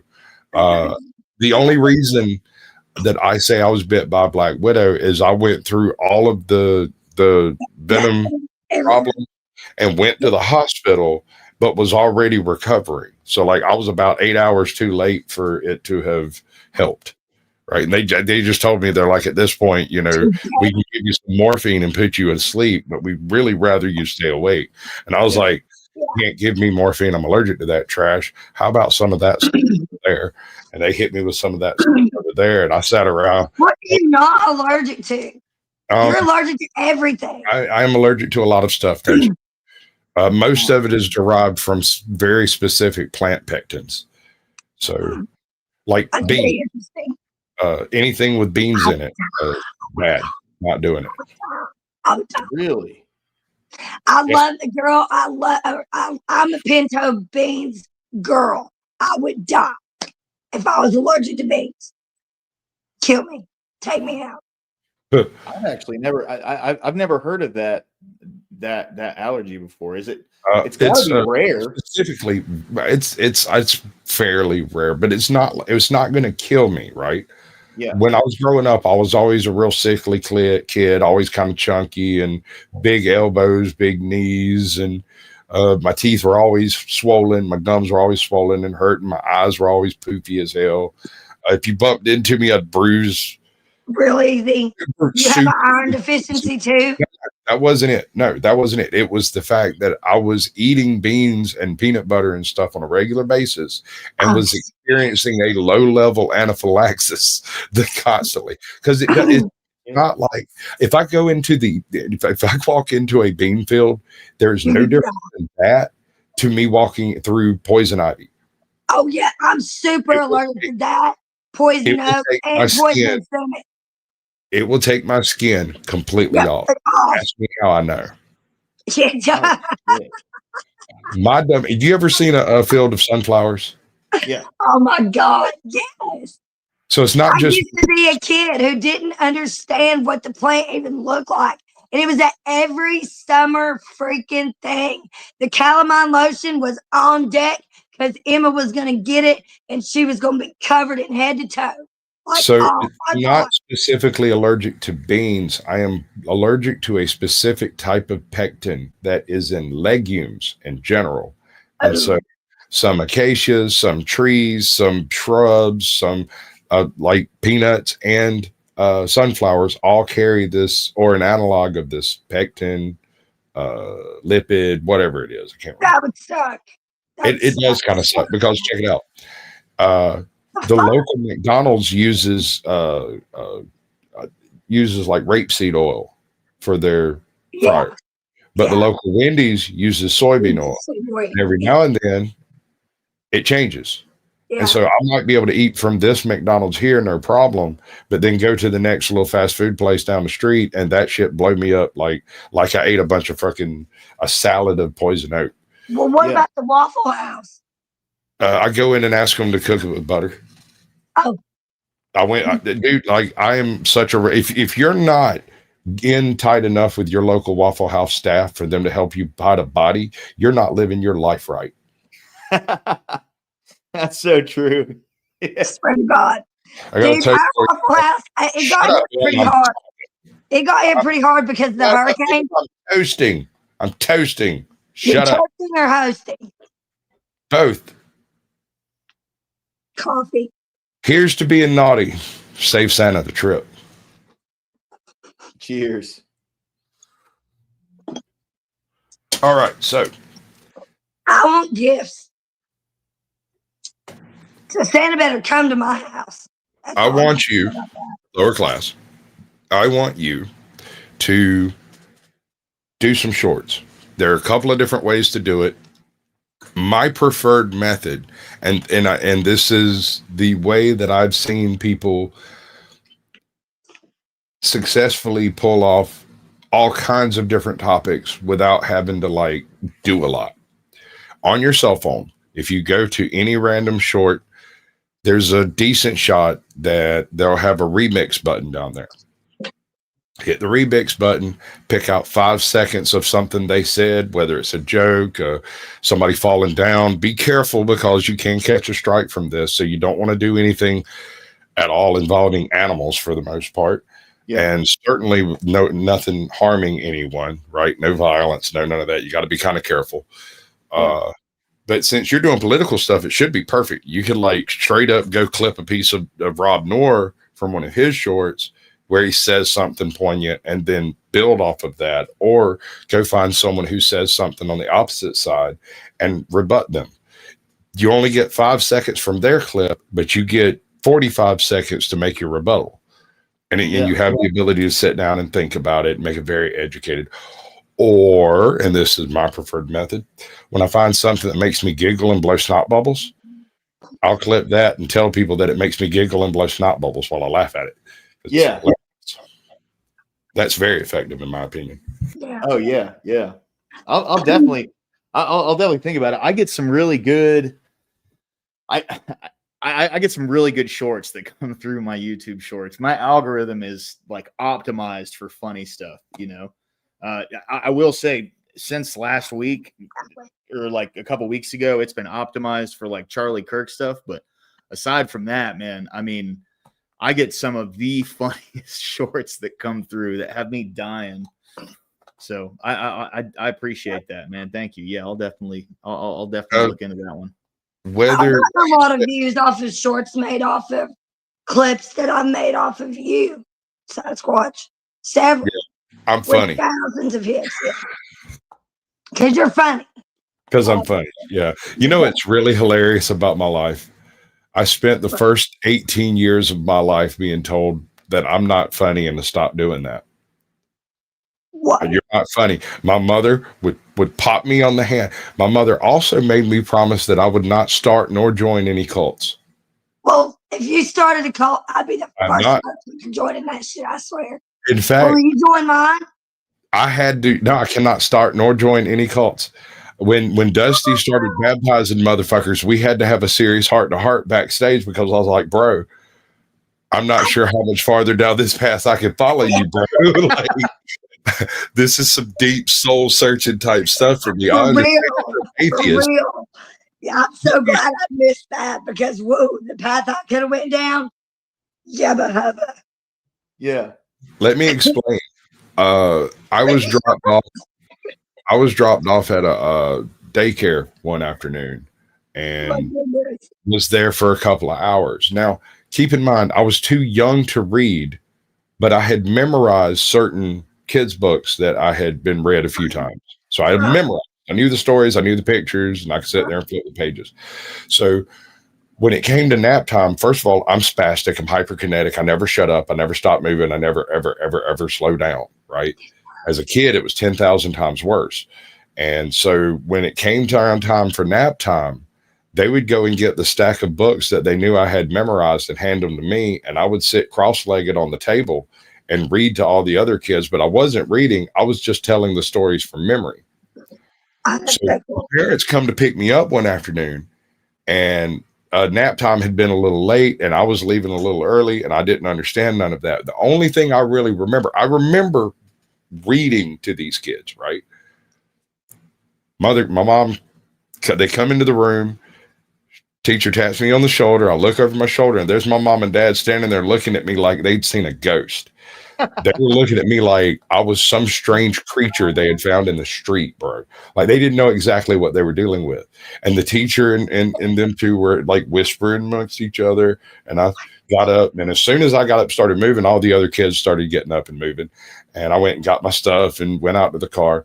On our way home, and my mom turns around and looks right in my face, and she says, "Sasquatch, I need you to make me a promise." What's that? Never start or join a cult. And I was like, "What's a cult?" She said, "I'll explain later, but promise me you won't do it." Yeah. I was like, "Okay." So here I am with a YouTube channel, right? Turns out I not only am I funny, but I have the gift of gab. I was born Blarney, full on Blarney, right? That is one thing I kind of want to go do. Even though a million people have pissed on it, I kind of want to kiss the Blarney Stone upside down. That's cool, man. Are you Irish at all? Yep. Are you? Nice. Nice. I'll drop my name backstage, and you can figure the rest of it. You'll know the rest of it the second you see it. I mean, I have one of the biggest families on earth. Like, when I tell everybody I'm related to you, I mean it. Chances are me and you are some kind of distant cousin. And it's probably closer than you think, because my father had 6 sisters and his father had 6 sisters and his father had 16 sisters. Wow. So I'm probably related to you. You're not far enough away to have gotten out of that range of daughters. There's no way. Yeah. Right. So I married literally the only chick in the county that I wasn't related to. Did you do the DNA test on that? I didn't have to, because they're from Wisconsin. They can still be related to you, bro. It's possible, but it's at least a couple of generations away. We don't move that much. Another one. Here's another one. And this is Dusty says I need to start doing these as shorts, but I can't just do it. I have to be telling somebody. It's the only way it works. Yeah. I have an uncle. My dad, stoic, never laughs, never talks. I've gotten maybe 3 chuckles out of him my entire freaking life, and I prize each and every one of those chuckles. He once said, "Good job," after I dug a hole. But I have rebuilt engines with this man. So he chooses his praise very lightly, right? Yeah. Okay. So my uncle, on the other hand, had 14 ex-wives. Damn. 15 acres out in the middle of nowhere, and put 12 trailers on it for his ex-wives to raise his kids. That's pretty cool. You say that's cool, but yet again, I'm probably related to you because of him and nobody else. I'm sure. There's a I good don't chance. doubt that. When I look back at my mom, and especially my mom's side of the family, who's Scottish Irish, and her kid, she's one of 8. I'm like, yeah, there's probably a chance we're related. My dad is one of like 3. Yeah. I thought you were going to say he has 14 ex-wives and 15 acres, and he has one buried in each one except the one he lives on. Oh no, man! They're all still alive, and he's dead. His last ex-wife. Get this. When he was, I think he was 72. His most recent ex-wife was like 29. Wow. The one before that. Wait, did you say 72? Something like that. She was 29. Yes, and she had 2 of his children. And the reason they got divorced was because the third one wasn't his. Yes, no. Dude, my dad produced, no more. Listen, my dad produced 2 sons, right? I was never in the paper, never got arrested, never known. Nobody ever knew I was there because I was just reading in the corner, the quiet autistic kid who had to shut up because I'm not funny, right? My brother, on the other hand, was like starting fires, getting arrested, picked up out lollygagging and doing stuff out. And everybody knows that my father has 2 children. They think that it's a son and a daughter. Really, he has 3 kids. I go to my uncle's funeral, and I'm standing there with my brother, my sister, and my father, this gentleman's brother, right? Direct descendant. And the people that worked there stepped over, looked me straight in the face, and said, "I'm sorry, sir, this is a closed service. It's only for family members." And I looked at him and said, "What the fuck do you think I am, a goddamn hobo?" Yeah. My pops reached around both my sister and brother, grabbed me by the back of my head. He didn't say a word. And he's not a huge dude, right? He just reached up and grabbed me by the back of my head. And I said, "I apologize." Brother started laughing. I do apologize. I left by myself now. I'm sorry. For real. It's good stuff. I'm going to change the background because the 17 pixels are depressing me. I don't know why that picture came out like that, man. It's because of the way you copied it and then I copied it, and it's been done a few too many times. Way to go, Sasquatch. fucking no, I channels. mean, it's the way I do it. And if you go look back at my thumbnails, almost all of them have that kind of digitized look to them. And it's because I copy it directly from yours. I could take it into an editor and skin everything out and make it look good, but this is your channel. This is where you're at. I'm not trying to take any airs about it. We're discussing what are you doing? What do you want to do? How do you want to do it? Because that's really the thing. If you wake up tomorrow and you lost all of your subscribers, if you got nuked tonight, right now, you got nuked, would you start a new channel? Oh, I would. I don't think so. I'd probably still get online and keep doing the same stuff. Well, you would have to start a profile to be able to do the YouTube StreamYard connection. So you would start a new profile. I'd be devastated. Oh, you mean like if my channel was like banned? You got nuked tomorrow. Would you start a new channel? Yeah. Okay, if you get nuked, and I don't think it'll happen, I really don't. If you get nuked, before you start your channel, fucking call me, text me, email me, goddamn, thumb your way down the fucking road, come talk to me. Because that first 6 weeks is fucking critical, bro. Yeah. You can do more with that first 6 weeks in a channel than the next 5 years. Yeah. For sure. I've seen that happen to so many content creators where like one day they say something wrong and then the next day it's or whatever ends up happening. And I don't know necessarily how I'd deal with that situation. So thanks. Start a new channel, but before you do, there's a whole sequence you should do, right? We need to sit down and talk about what the name of it's going to be. It has to be intelligent, quick, easy to spell, easy to say, and no one else can use it. It has to be something virgin, right? I've got a couple of ideas. None of them actually fit you. But now that you exist, ideas can occur, you know?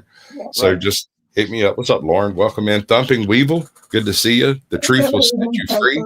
Because I'm a dummy. Oh, that's you, ain't it? Wow, they deleted 7 of the missing link channels. Jesus Christ, bro. He's another one that I'm absolutely positive will eventually succeed. He will. I watch him all the time. Because of what he does and how he does it, and he just does it like a machine, right? It's every week, every day. That's what he's doing. It has no hope but to succeed. And he does something kind of similar to what I'm doing here, except he doesn't do the panels and the discussions and all that stuff. He brings individuals or groups of people in to have specific discussion, you know. Have you heard of the one that's called The Missing Enigma? It's like similar to that one. I am not putting my tinfoil hat on for at least another 30 minutes. Right? I don't think it's got a tinfoil hat relation. I am not putting my tinfoil hat on. Anyway, it might, you know what? Now that I think about it, it might be. So, yeah. I am so evil sometimes. I'm rotten. No, you're not. Yeah, not rotten enough. You're petty. You're not evil. Oh my God. I can't believe you said I was petty. Are you joking? I have talked to you. Never mind. We're not going to do this. Just trust me. You're not evil. You're petty. There's a difference. A lot of people mistake petty for evil when it's just petty. You're probably right. I know I can be petty. And I can be like, oh my God, I can be super petty. But it's not until after I spaz out that I reflect back and I'm like, you petty ass bitch. For real. Well, I've seen you do it. So, what's up, Lauren? Man, appreciate you coming through. I'm sure y'all got plenty of clips of that. I'm going to boot you out for a second so I can actually get this out. So, I meet Barbie Sasquatch. We do an interview. We do the whole thing that me and you just did, right? After that, I come up on her panel. She came on my panels. We had discussions, you know. She gets some kind of wild hair up her ass and changes her channel name to Caucasian Sasquatch's Bratty Sub and gets arrested the next day. Her ass is in jail for 3 fucking months. My wife finds her channel and asks, what exactly is this? And I'm like, honey, she's in jail. She did it as a joke one night, and she's in jail now, and I can't have it changed until she gets out, right? Which is kind of how Barbie Sasquatch ended up coming. For a while, everybody thought that she was like my sister, my wife, my daughter, my cousin, or some shit. Nah, I don't know this bitch from Adam's house yet. That's what it is, because it's so true. And there's so much evidence of it. And then if it wasn't like me going to jail, I'll get these wild hairs up my ass and I'll just go to like the mental hospital and stay gone for anywhere from 2 to 3 weeks to like a month or a month and a half. And I won't tell nobody. I'll just call up the ambulance or I'll walk there because I'm a psycho. Yeah, yeah. For real. If they ever show up looking for me with the butterfly nets, they're going to have to look real hard. Right. I'll flag them down like, hey. I'm the one you're looking for every time. Yep, I'm that chick. I'm the one. Yep, you see my crazy face. Step away from the knife, madam. Exactly. They're like, you have any weapons? I'm like, yeah, as a matter of fact, I do. It's usually a knife of some sort. So, yeah, because I can't carry any other weapon. Well, that happens. Hey, have you ever met anybody who's never had a license? Ever? Interesting footnote in American justice. If you've never ever had a license, they can't take them. Exactly. Which means you get no they point. Can't really give you a ticket for driving without your license because you've never had one to begin with. There's no licensing tickets. You don't exist in the system far enough to receive these types of tickets because there's nothing to apply it to. And I learned that talking to her, and I had to sit down and parse my way through that in my brain because I'm like, wait a second. You have an ID, right? Yeah, but that's not a driver's license, and none of that applies. It's just an ID. Just an identification. Right. And a social security card, but it never had a driver's license. I drive a car like a champ, and I've been told that by the cops several times. But I've gotten no tickets except, I don't get tickets for driving without a license. It's other things I get tickets for. What's happening, bud? Hey, I was going. What is that?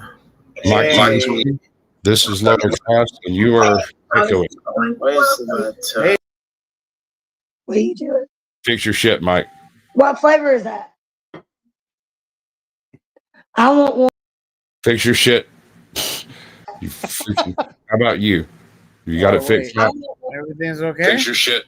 No, you're still echoing, brother. How about you? Hold on, let me tinker with your shit. Stop muting. I got to be able to touch it. Let me touch it. He'll be right back.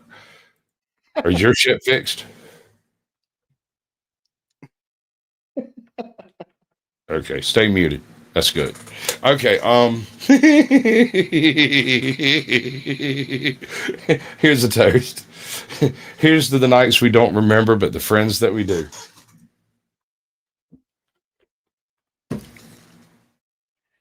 Would you believe that I've been thrown out of most bars I've gone to? Really? Sometimes like a Frisbee. Wow. Yeah. See, I didn't used to have this glossy polish on my personality that YouTube and the Panelverse has permitted. Apparently, talking to really abrasive people all the time grants you a certain amount of grace when dealing with the public sphere. Yeah.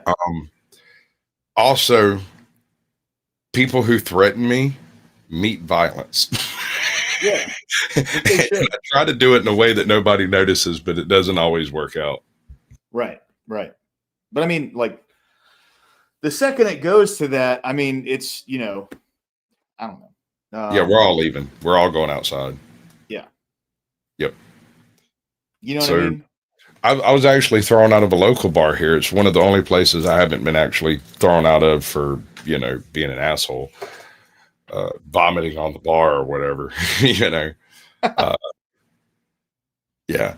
But the reason I was tossed out there was quote unquote cheating on trivia night. I didn't realize the table I was sitting at was playing. And I came in after work, sat down and was eating and wasn't really paying attention to what was going on. And the hell just happened? That's weird. I guess she lost. Oh wait, no, she took herself down. Okay. And they would ask a question and I'd answer it in between bites. Yeah. And whoever was at the table would reach over, hit the button, and give the answer. And I was paying, like I said, I wasn't paying any attention to what was going on. I just heard a question, answered it under my breath, and they'd answer it. And then somebody called us out for cheating, and I was like, how can you cheat if you're not playing? Yeah, 100%. I'm here for the steak you owe me. Like, give me my steak. I'm here for the KG, man. In fact, let me get another, please. You know what I mean? Right. So, yeah, I don't really drink in public. This is my version of public, I suppose you could say. So, I don't eat in public. None of that. Sorry about that. What were you saying? I said I don't eat in public for the most part. Really? Yeah. Is it like a dietary restriction thing? No, it has to do. It has to do with the fact that I've got some like facial reconstructive shit going on. Oh. And when I eat, I have to take things out. Got it. Got it. Weird some motherfuckers out sometimes. Yeah. You know. So I just skip the whole process. Yeah. See, I don't know what it is. I don't have that. I guess maybe like when it comes to social situations, sometimes like out in public, I don't really have that element of self-awareness, you know? And I always default to like hell what I don't actively think like hell what these people think of me. It just doesn't occur that it could like bother somebody else, you know? But no, I get that. But being a bartender, you spend a significant time not only in social situations, but in situations where people are socially drunk. Right. And so there's definitely a certain amount of completely unconscious. You just do it, right? Fair. You de-escalate. You constantly back off of things without any conscious thought on your behalf because you work for a business and you're trying to keep a job. Yeah. So there's a certain amount of polish that you carry with you because of that wouldn't exist otherwise. And I can see that. What you don't have is the elocution and the rest of the script, right? In dealing with people who aren't drunk and just being socially assholes. Right. Yeah. I mean, let me know when you meet Joe Cool. Barbie. Oh, I met Joe Cool. Hello, Barbie. Did Joe Cool come at you yet? Thank you for fixing your shit, Mike. Yeah, me and him have had. For giving me the opportunity to fix my shit. Yes, sir. Barbie, how you doing, Barbie? It's been long. She's muted. I think last time I saw her, she was eating, bro. So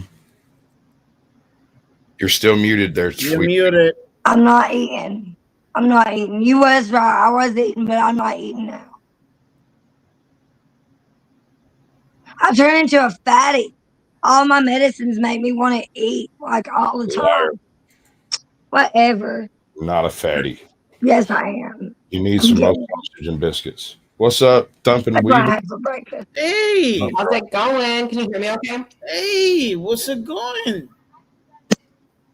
How's it going, you guys? You kind of sound like a fighter pilot. Hey. Do I? A little bit. I want you to say, let's see. We've got a bogey on our 6. We got a bogey on our 6? See? Just like a fighter pilot. That's your noise. Your sound compression is a little too high. Oh. What about this? I guess. Worse? It's different. Is it different good or bad? It didn't change the fighter pilot quality. Where's your microphone? Can you poke at it for me? I can't see it. Or is that it right in front of me? It's right here. All right. Back it up a hair. You got a spit guard on it, don't you? Yeah. What about now? Okay. So somewhere in all your gizmos, you've got something somewhere turned up too high. You're going to need to turn that one thing down and turn everything else up a little bit. And it shouldn't be but like 10% or something. And if you've got a compressor on it, that's probably the problem. That's why yeah, it's a little better. But now you're a little low, and I can fix that. There you go. Okay. I don't know if I'm too high or too low, but there you go. Much better. Perfect. Is that better? Okay. Yeah, I have like one of those compressors, and I don't know how to use it, so I kind of have to fuck with it every time. And also, when you enter StreamYard every time, it takes a look at how everything's set, and you have to adjust after you come in because it's always a little different. Adjust to what you adjust. And so, I bought this microphone isn't set up. It's just on. Like I bought this one, but I feel like this one, it's just, there's no noise reduction. You can hear everything in the background, like no matter what I've done. It's just some cheap shit. No. What is that? That is. I thought it sounded better. No, that is a good microphone. What is it? I mean, I think it was like $50 or $60 on Amazon. But that's a HyperX Uni, right? I think it starts with an M, honestly. I can't even remember the fucking. But right, I mean, it's a good microphone, but every time I go on there, I just sound so different. I don't sound like it's my actual voice. Like I sound like I put my voice on recorder and then played it out loud. You know what I mean? No. It sounds really clear on my end. That's just joking. It sounds really clear on my end. Well, I'm not using that microphone. I'm using this one. This is my husband's Snowball. It sounds awesome. It sounds really good. Okay. Thank you. I got a Snowball for you. Oh my gosh. Ew. Did he say that? How dare you? That's oh my God. Right. So what kind of horrible things happened today? Are we gonna sit here and talk about the hate that's going on everywhere, or can we completely bypass all of that? If you ask me, fuck out of here. We bypass it. It's everywhere. It's been talked about everywhere. Yeah. There's a lot of hate going around, and I need a little laughter. Just like upbringing. Yeah. Yeah. I don't plan on growing up, Lauren. I'm a special ed kid. There's a million kids at special ed that I can play with. I'm special. What's up, Brandon? Welcome in, brother. Oh my God. Me special. Oh my God. All right, Elmo, calm down. Yeah. Me special. Sorry. That reminds me of somebody that I was in the dang mental hospital with. They didn't say I'm special. They would just go. That's what they do all day. So back in the day, you remember the Tickle Me Elmos that were out there? You remember the year that they had the huge fight where Black Friday was the death of Tickle Me Elmos? All right. Oh, so there was a limited number. There were a limited number of Tickle Me Elbows that were released with damaged drives, and these damaged drives caused initially they'd work fine, but after a certain amount of utilization, the drive would go hinky, and when it happened, instead of Tickle Me Elmo laughing, it would scream like it was being murdered. It sounded heinous, horrible. I think I remember something of that, or like one of them, they were spewing like hate, and they were just spewing like cuss words. I don't know if it was the doll themselves or some book that they had. Most of those that you see on TikTok have been hacked. The Furbies. Ew. All right, so the toy. The little Furby toy, the original Furby toy. All right, so it was marketed as something like an AI language model that would learn words as you interacted with it. But that's not true. That was never a thing. What actually happens is it is a time-released algorithm, a logarithm that unwinds over time, and the more you interact with it, the more it unwinds that logarithm, and the more it opens up on the things that it can say. But it will repeat things that you said. It just records you to do it, right? So yeah, I had a buddy of mine who went and bought one like just as soon as they came out because he wanted to teach it to be a Satanist. And he got so mad because it just did all the Furby things. Because it doesn't actually learn anything. Right? of course it doesn't. Right. It's already like a chip inside it, but that's to its limits. Yeah, but you got to understand, we didn't know anything about limits back then on chips. Chips were like fucking magic, and they made everything better. Yeah, and you thought you could like do like this whole worldly shit with it. It's fucking Furbies. I had quite a few. I never experienced the whole batteries are out and it talking on its own. I never experienced that. I had a ghost train. We had a ghost train. So my brother had 3 kids. Actually, got more than that. But anyway, first 3 kids. He had a daughter. We got a bunch of fucking toys one Christmas and had a huge Christmas. And she got this little rubber sort of Sesame Street sort of train. And when you push on it, anywhere on the train, you pick it up, you move it, you touch it. Anyway, it goes bing, bing, bing, bing. Right? When they moved, this train got stuck out of sight. And every now and then, for years, you'd be sitting around in the house and hear ding, ding, ding. Woo, woo. And it never died. Not like 2 a.m. You'd be sitting around. It was in my closet in my bedroom, and it was just in there somewhere. And anytime I went looking for it, I couldn't find it because apparently it takes a little while for the dead battery to like reestablish some charge. And then eventually it would trigger again and you'd get a ding, ding, ding. It would just get like real slow. It was creepy as hell, bro. God. Fuck that. I'm 17, 18 years old. I'm having a little party at the house. There's 10 or 12 of us sitting around in there smoking a big fat tater. And there's a quiet moment in the conversation and you hear ding, ding, ding, woo, woo. And everybody just looks at each other. They're like, what the fuck was that? Sounded like a train to me, bro. Somebody wanted in on the fun. That Thomas the Tank Engine theme comes on. Yeah.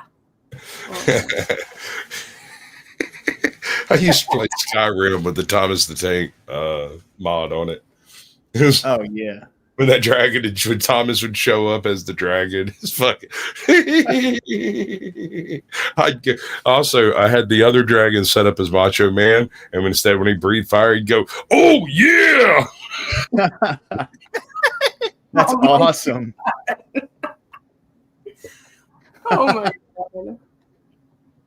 Oh, some of the horrible things I did in some of those. You ever play Morrowind? Oh yeah. Okay, so Xbox Morrowind. All right, this is one of those like kind of touchy feely stories. So just bear with me for a second. Me and a couple of friends got together and bought an Xbox. Like we all pitched in money and bought an Xbox so we could play Morrowind. Yeah. We all had separate games that we played, but then there was this one game that one of my buddies started that just sort of became the ad hoc group play game, right? So you play your own game unless you decide to play this one, but you got to deal with whatever's going on in this one when you get there. Naturally, the one that all 17 of us played became a god. like a literal walking deity upon the earth, because 10,000 hours of doing absolutely everything. 100 man is like a thing now. Like, he's just a badass. But for the last, I don't know, 7 or 8 years of that gameplay was played by this one guy. It's a really close friend of mine, best friend, named Russell. And he died a little while ago. And after some shit and some other stuff, someone gives me the Xbox. And I just, it was in some other stuff that was given to me during that whole process. And I just brought it home and set it down. And then one day I decided to go plug in the Xbox and see, because I was going to start a new Morrowind game and go play it. And I plugged in the Xbox, turned it on, and homeboy is standing on the edge of this cliff watching a sunset.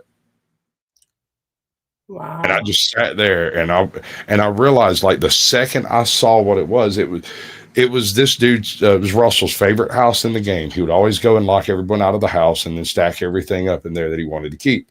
And it was right outside that there's this perfect view of the sunset over a valley with a river and a waterfall. It's beautiful, dude. And the guy who gave me the game, the Xbox, he handed it to me. He said, I really couldn't do nothing with it. And I was like, okay. I figured it was broke. I didn't think, it didn't connect to me what he was talking about. But I plugged it in, turned it on, and sat there and just bawled like a little baby for a while.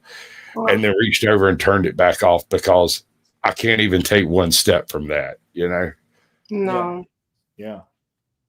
It was wild. That game has been through about 10 different people that were in the group that all bought that Xbox. Wow. I can't imagine the hours you guys played, like, because how the systems like show like the hours played for certain games.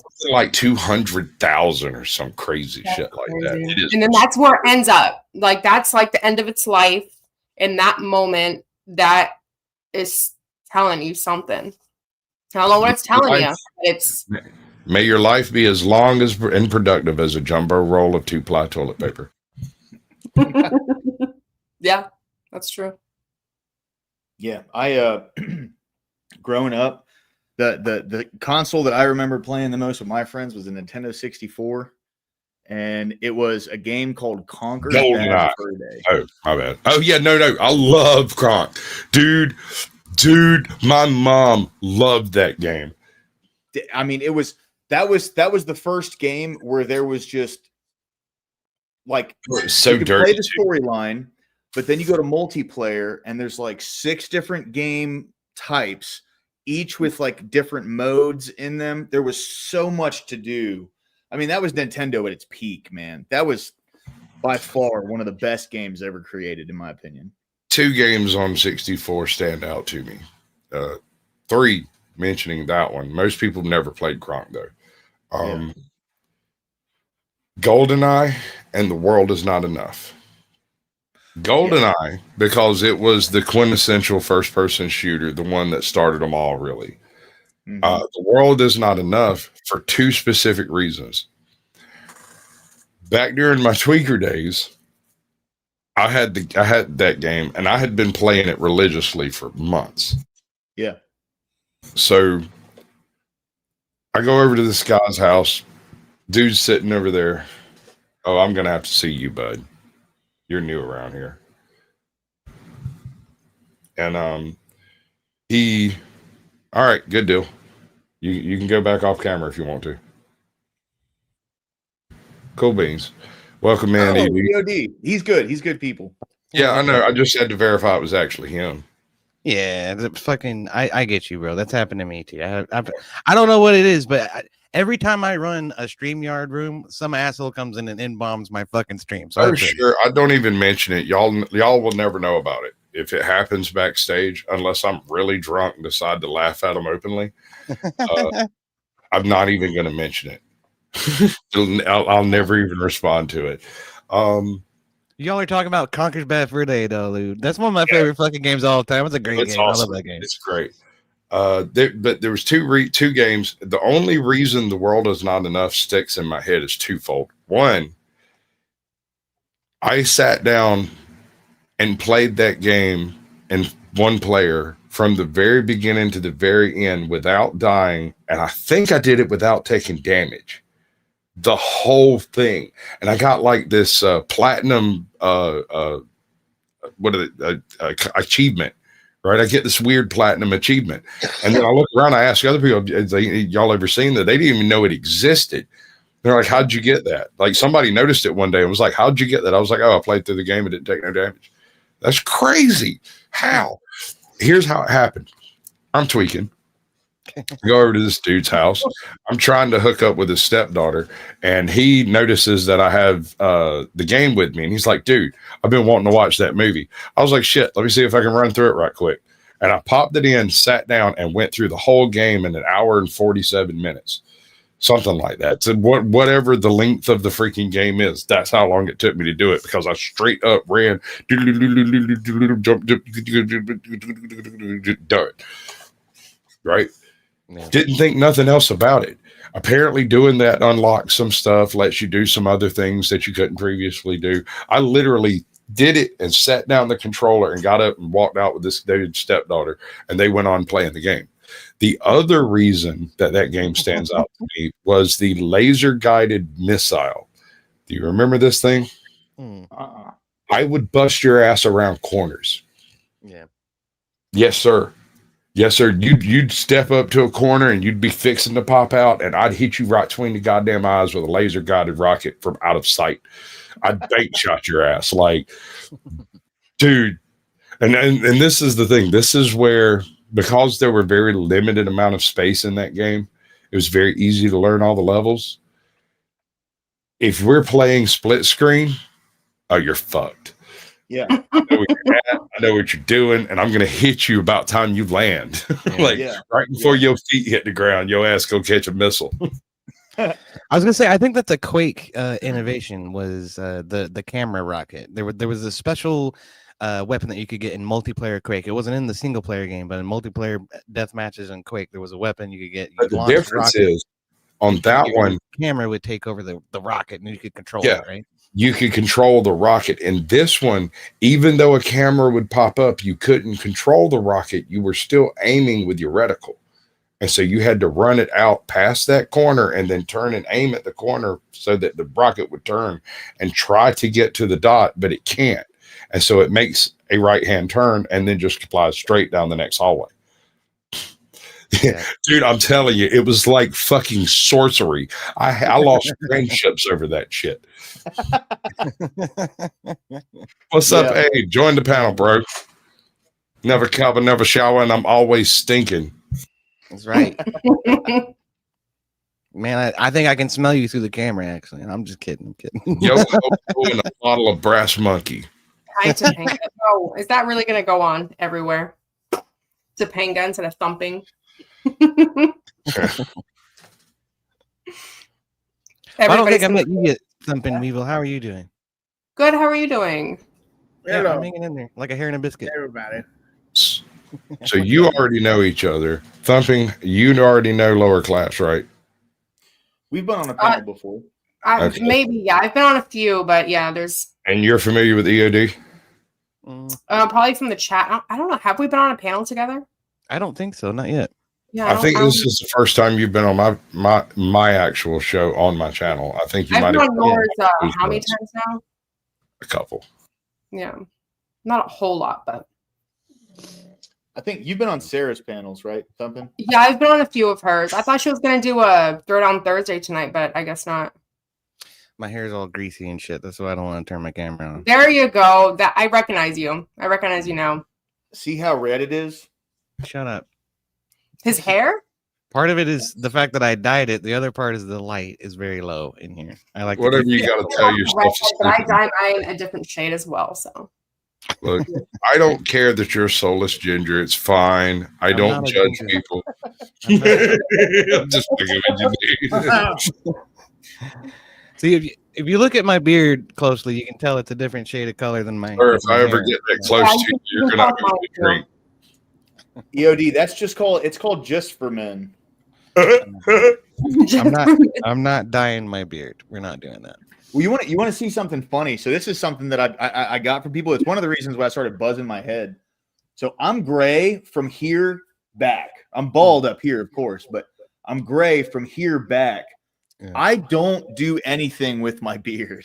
Yeah. So I grow this out. It's like straight salt and pepper. And then I have this dark ass beard down here. Have And you ever everyone heard- always asks me, do you just dye your beard or what? And there you go. Yeah. See? Look at that. Yeah. You see that? That's like. So why shave it then? It's gray, so why shave it? Look at this. Yeah, You that's see very this gray. fire stripe. And this And you other have some color fire in between. I don't do anything with this short of combing it daily, right? Mhm. Yeah. The whole Viking effect is just natural. I was gonna say you gotta call yourself a Viking. Sasquatch, you look like $1,000,000. So, guys, I'm Yeah, Mickey Mouse. 39 years old. I have a series on my channel called Odin Sees where I dressed up as Odin and was looking at TikToks. I stopped doing it because terms of service changed and the types of things I was showing were catching me strikes, right? I see.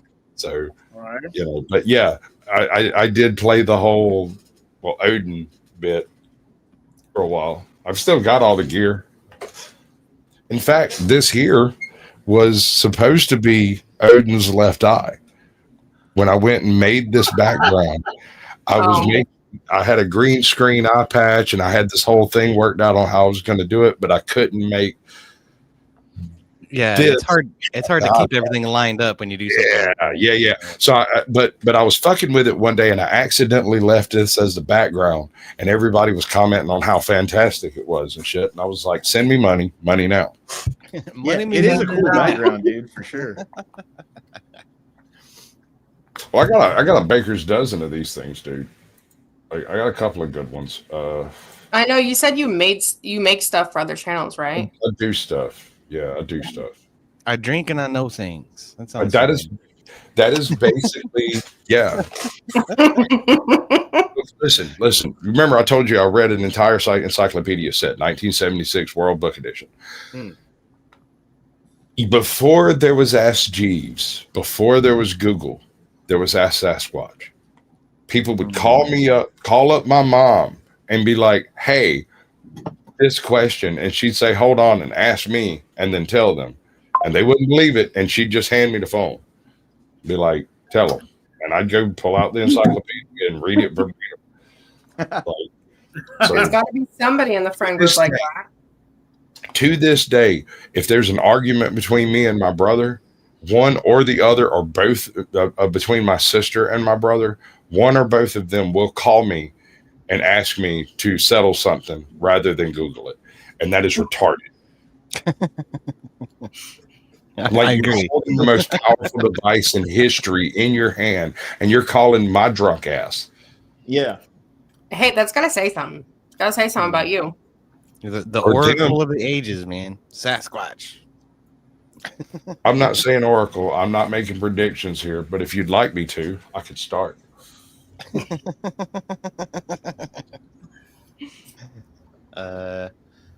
Well, what do you think about like what's your name? EOD.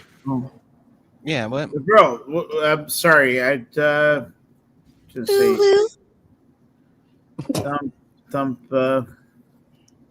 Thumping Weevil. Yeah. If you would have been single, I will go for you. Oh, for shit. Oh, wow. Thanks. I'll take that as a Baby. compliment, but I'm happily married with children, so you know. I like your flag in the background. That's very cool. The crossed. My husband made pistols that. and He says it's our name. It has our last name on the bottom, but we pin it up because I don't want people like knowing my last name. So. Yeah, I hear That's you. that. Actually, he made that with ChatGPT. No shit. He's been creating a book on ChatGPT because he's been like he has all these thoughts in his head, so he puts it out, and then he like pinpoints what he wants from what they're creating and stuff like that. Honestly, like the first time I met you, like I was kind of hitting on you, but like I get it. Like you had your husband and everything. It's like I was hitting on you, but I don't notice when guys hit on me. I don't know. I love my husband, so but thank you. I appreciate it. No, it's okay. No. I don't know what to say. That's cool. I mean, yeah, but thank you. What am I supposed to say to that? Because damn, bitches, you stupid fly. Let me pull up to that bumper and spank that monkey. Duck, hit the link. I got a space bar. All right. That's the OnlyFans. Yeah. OnlyFans? Yeah. What was I going to say? That I only sell fans. If You we're only sell fans? Hey, I need a couple. if we're doing predictions, man, what do you think about like the political climate in the United States lately? Right? Pendulum. Yeah. The pendulum. You familiar with the political pendulum? I am. Yeah. Okay. It's part of what makes a bipartisan system work. Is every once in a while it goes left, every once in a while it goes right. Right. However, the last 15, I would argue 25 years, there has been a huge left push in media, social media, tech gurus, and everywhere not in the United States to push that fucker as far left as possible. Do you know what's on the opposite end of that swing? Fucking genocide. Yeah. Well. So when you push a pendulum harder one way than it's supposed to go, it eventually goes the other way. And when it does, you have to deal with the ramifications of what you have done. Mm-hmm. Well, I'm a veteran, and I arbor a pretty big community of veterans, and one of the things that scares the holy living shit out of all of us is war coming to our own shores, war coming to our own soil. It's the last fucking thing any of us want to see. But you're talking about the people who have experienced it, who are most prepared for it, you know. Yes, sir. And it's not like they're chomping at the bit to go out there and start it. I guess is what I'm saying. I'm not a veteran, but I am a student of the Sherman arts of war. Oh, you mean fucking the Sherman? Yes, sir. So scorched earth, just destroy everything. Oh, it was worse than that. I live in the path of Sherman's destruction. You can literally see it from space at this point because he burned so much shit that it enriched the fucking earth. Yeah. So between Atlanta and Savannah, you walk right through my front yard. That being said, Savannah's a gorgeous town today, by the way. Amazing. It is beautiful. Amazing. What a shame. It is unconscionable to force someone to take up the Sherman Doctrine. Yeah. Because most people don't even understand what the Sherman Doctrine is. The reason they named the Sherman tank the Sherman was because of what they planned to do with it. It was a shit piece of armor, frankly. We just made them faster than the Yahtzees could destroy. It took 6-1 to be a Tiger. 6-1, and that was considered an even fight. 1 Tiger and a Panzer versus 6 Shermans. Do the math. That's like 93 rounds from a Sherman, and that Tiger might still be functional. It just couldn't go anywhere because we'd knock both treads off of it and strip every gun off the outside except the main gun. But that Tiger, who had to shoot, what was it, one round every 90 seconds or something like that? The Sherman had a round every 16 seconds or something like that. It was crazy, dude. You imagine being in that Tiger, perfectly safe from any of these Shermans, but both tracks gone, your gun's gone, all you've got is your main gun, and you're sitting probably there surrounded by guerrilla fighters in the army, you know, the United States Army. Dude, they rolled like a tide. That was why they were called the Sherman, the intent behind them. Interesting. Yeah. What branch were you in, if you don't mind me asking? Yeah, Air Force. I was in the Air Force. Okay. Cool. Long history of family being in the military. I was in the Air Force Medical Service, and I did not deploy. So even if I had deployed, I wouldn't have been a combatant. But nice. My husband was in the Army, so I just want to ask. My grandfather was armor in the Army. Ironically enough, he didn't use Shermans. I think the Abrams had come out by then. But yeah, my brother, he was in the Navy for I think 12, 13 years, and he was on a total of 3 deployments. I'm not exactly sure. I know he went to Dubai twice, but that's about it. Yeah. By the way, you look very sorry. You look sexy. Oh my goodness, Mike! You got to put. Okay, I am married, down, brother. I am married. I know. That's it. Are you doing it again, Mike? What? Are you doing it again? Yeah, doing it again. All right. I'm gonna I might institute something on you like I instigate on institute on Chuck. Only in your case, it has nothing to do with being gay. Mm. How do you know? Did you just assume my gender? I don't have to participate in your delusions either way. But we could move on. Based. I know. Be glad because I don't care. We can keep this moving. By the way, like Sasquatch. Yes, sir. Like and subscribe. Please donate. Like. Oh yeah, I'm supposed to grift. My bad. I keep forgetting. I don't even have any grifting clips because I when I find a good one, I send them to Dusty. To be honest. I but came to you. You got to save the gold for yourself. So give me the money. Give me the money. Okay. So That's I like that one. That's a good one. Okay, so you have to give me money to give you money. Is that what you were saying? Look.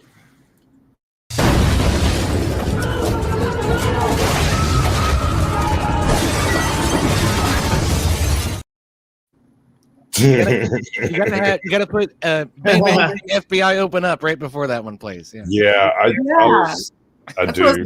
Right. By the way, you're very beautiful, and your husband. With all due respect, by the way.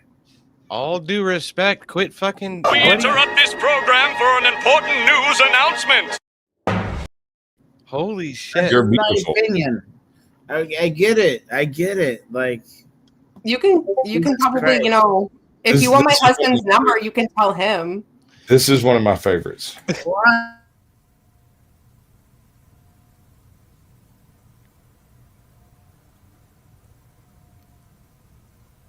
Oh my God. This is so weird. Yeah, that's very appropriate for this current moment. It really is. Yeah. All 17 Mike, pixels. if you want my husband's number, you can tell him all day. That resolution is really bad. No, come on. I'm telling you that. Maybe we should all start while we're ahead. Have you ever come across a lawyer chick anywhere? I don't know. This guy is Teflon.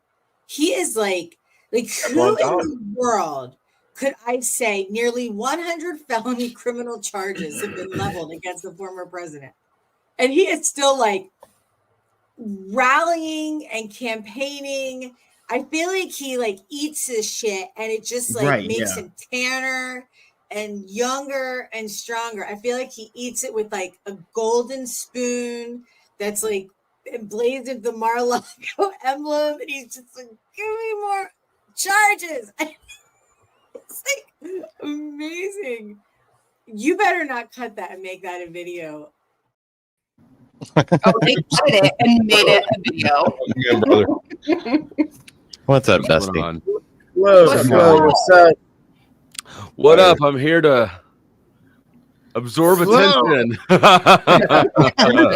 Aren't we all? I appreciate y'all coming up. Ajot requested this one because she loves I gotta it. bounce. Thanks a lot for proving just how ugly and immature you are. It's been real. And just so you know, I don't really care about your problems.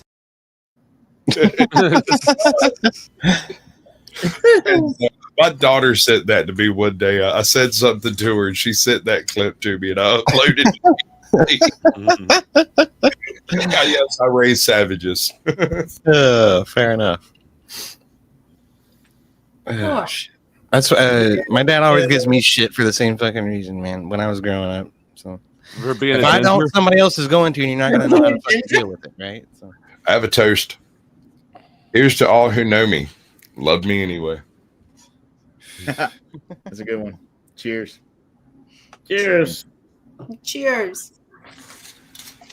What's been going on there, Dusty? What's been happening? You know, sleeping. I've been sleeping. Sleep is good. One of these, You keep saying that, and you're going to be surprised when I just fuck you to prove a point. Well, as long as it's in dominance, You're gonna be like, "Oh my god, he's fucking me. What's happening?" we're gonna live stream it. I've got an OnlyFans. We can make it happen. So do I. If Mad Mystic can do it, so can I. People would want to see that though. I don't know. Mad Mystic's a little too close to up my ballywick, bro. Like, See, you gotta get away from the OnlyFans. You gotta go to the feet finder. You gotta sell your feet. oh no, I'm way ahead of you. All I do is walk on cakes. Do you remember cake farts? Who remembers cake farts? I know. Oh my god, I do. Gosh, I wish I didn't remember it. Thanks. And pudding farts. Pudding. What about that girl who used to put her farts in jars and she sold that shit? And there'd be like a You got little me, dude. shark in there sometimes. A piece of All right. dudes got Okay, cake we're up in gonna that. bring up something disgusting. Just bring up like the 2 girls, 1 cup. How about that? Oh god. I'd screw that. One, I'm talking about the number of guys who bought the freaking farts and got pink eye. That was the. It was worth it. It was worth it. He paid Totally for it. worth it. He paid for that. He paid double to get it and to cure it. That's where that long "I'm so honored" email comes in. You know what I mean?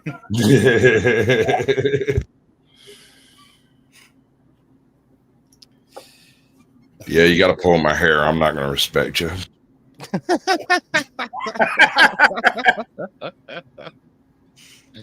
Oh, why did it just get so disgusting?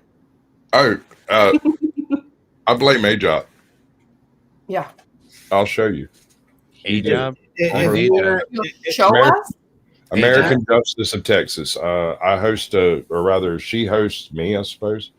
I'm her producer or she's my producer, something like that. Anyway, we do a thing on Wednesday nights around 8:30 called The Naughty Corner, where we go look at people in positions of power that have done something wrong, like gotten kids drunk, knocked up students, that kind of stuff.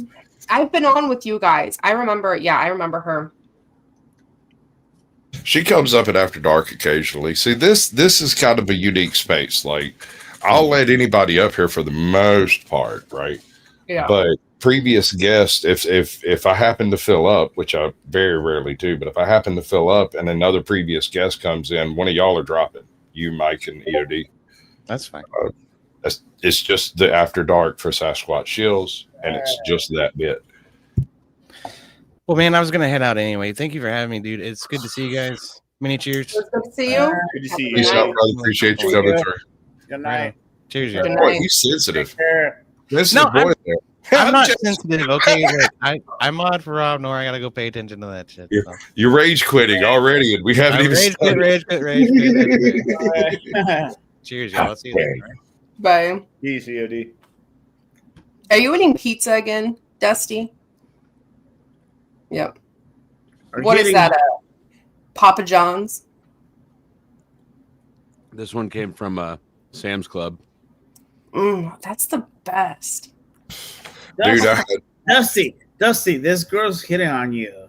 Why is it all the women are hitting on you? I am not hitting on him. She's hitting on you. That's what I thought too, Mike. See, Mike, you're just jealous because you keep complimenting me and I have nothing for you. Is this happening? Okay. Dusty, he's butthurt. You should have. I don't know if you were listening, but he was like, he kept hitting on me, even though I'm married. No, with all due respect. With all due respect. Really? Here's the funny thing about that particular word. Every single time I've ever heard the words "with all due respect" uttered, something seriously disrespectful came out of their motherfucking mouth. It's like when someone says, "I'm just saying," but they're never just saying. Yeah. It's true. Or I'll tell you the truth. I was just about to do that one. Right. Like, thank you for signaling your lie. Let's go. Right. All right. Well, you don't have to lay groundwork for the truth, bro. The truth is the truth. You got to lay groundwork for a lie to stick. Mm-hmm. What I hate is when people go, well, you don't have to believe me. It's like, oh my God. He's good for interaction in the chat, especially when he gets all sparklicious. And he's my number 2 chatter currently. So right behind AJOT. So I mean, go for it, Ducky. The link's up there if you want to join. I'm just gonna pick on you. I'm already drunk. We're gonna have roast duck. I don't know. Are you drunk already? Wait. When I'm drinking, I would say I got a high low glow. Sounds like you're pretty drunk, Mike. Me? Yeah. No, I'm not drunk. No, you're not drunk. Well, I'm just on no. acid. That's great. However, like, I would say Caucasian, and even Dusty has seen me drunk. They have seen me. That is true. And you think it's for him to get a statement out now? When did that happen? I don't remember that at all. Can you say that? Huh? I mean, I'm not. You'll drunk. think he's not drunk? Not today. I haven't. But no, I don't think I've ever seen Mike drunk. Oh, thank you. You're welcome. Hold on, Mike. I'm confused. Did you want the truth or a lie? Because you got to signal me somehow. Well, he thanked me, so there's that.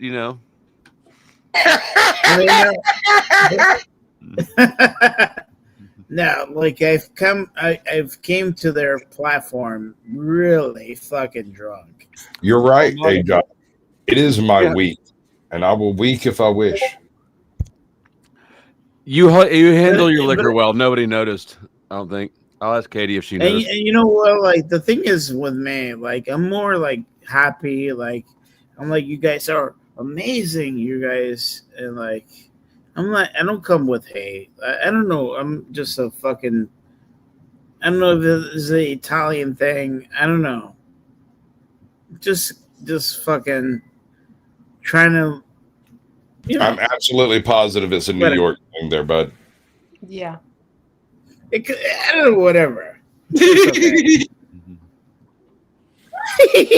Like, anyway, whatever.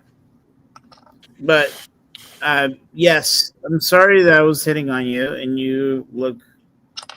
Yes, It's okay, man. I know I'm stunning. I'm hard to resist. There's not a lot you can do about it. I forgive you. We've been hanging out too much because I was about to make the same damn play on that. We might have to both move on from this relationship. It's the long hair. It's the long hair, Caucasian. It's the hair. It gets him. It gets everywhere. It's true. It gets everywhere.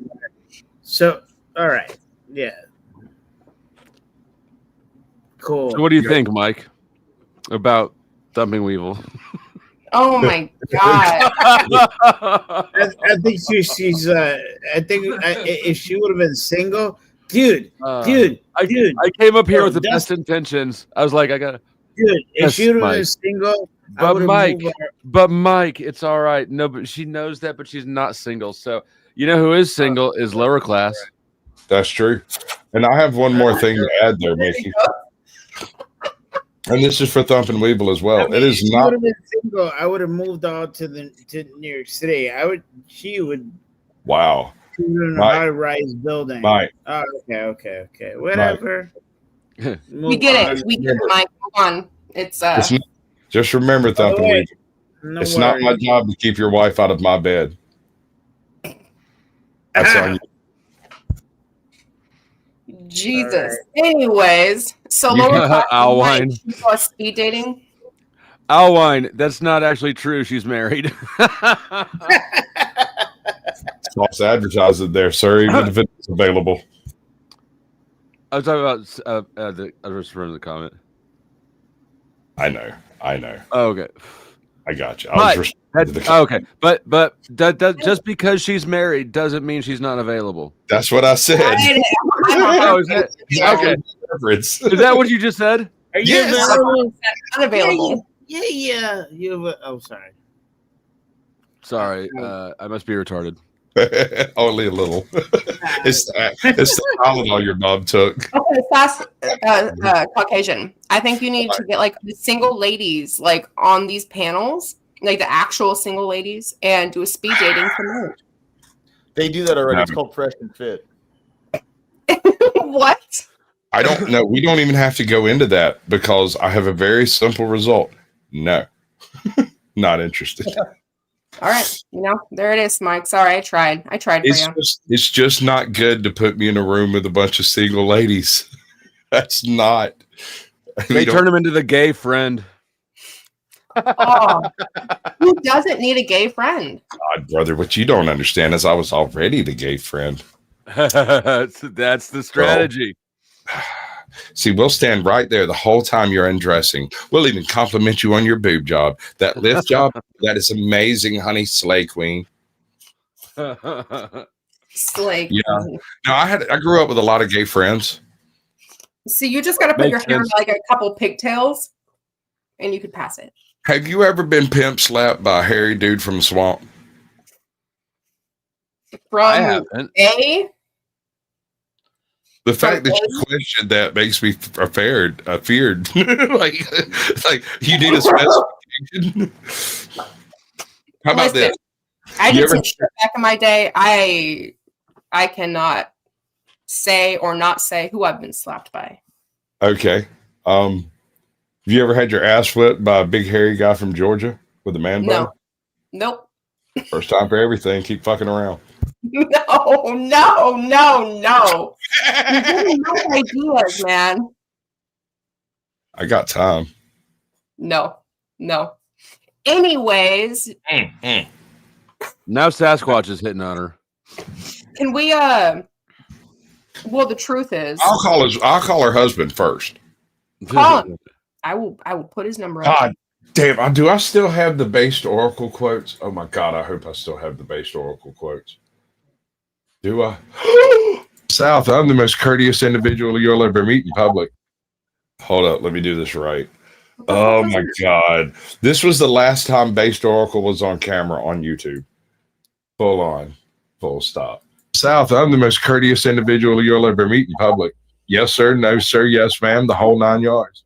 Look, I mean, let's be real. If I was, a lot of the popular types of dudes nowadays, I would send my wife to Sasquatch to get fucked. Right? Like, he a gentleman. Now, I'm not like that. I'm not an Adam 22 or Andrew, whatever. Yeah. Just click it. Don't you dare take this down for the next 20 seconds. I'll be right back. I feel like that's a great clip. So that guy, for instance, he challenged. He basically challenged Andrew Wilson. Okay, let me take on some of that one right there, Mike. The fact that Andrew Wilson accepted that is absolutely absurd. Absurd, I say. And the fact that Based Oracle couldn't feng schwangle that particular shit into a fully paying channel baffles me. Okay. Hold on. I need a beer. Be right back. All right. Oh, yes. Grab a beer. Oh, God. Get her drunk. You got it bad. You got it bad, bro. Hello. You sounded like I heard it in my head, like you'd found the Triforce. Yeah. So that guy, he basically challenged. Yeah. It's absurd, but he accepted it. He challenged him. Homie accepted it. They did the thing. I think he gained like 25 subscribers off of it or something like that. All right. That happened right, like literally the week. I think it was the week after me and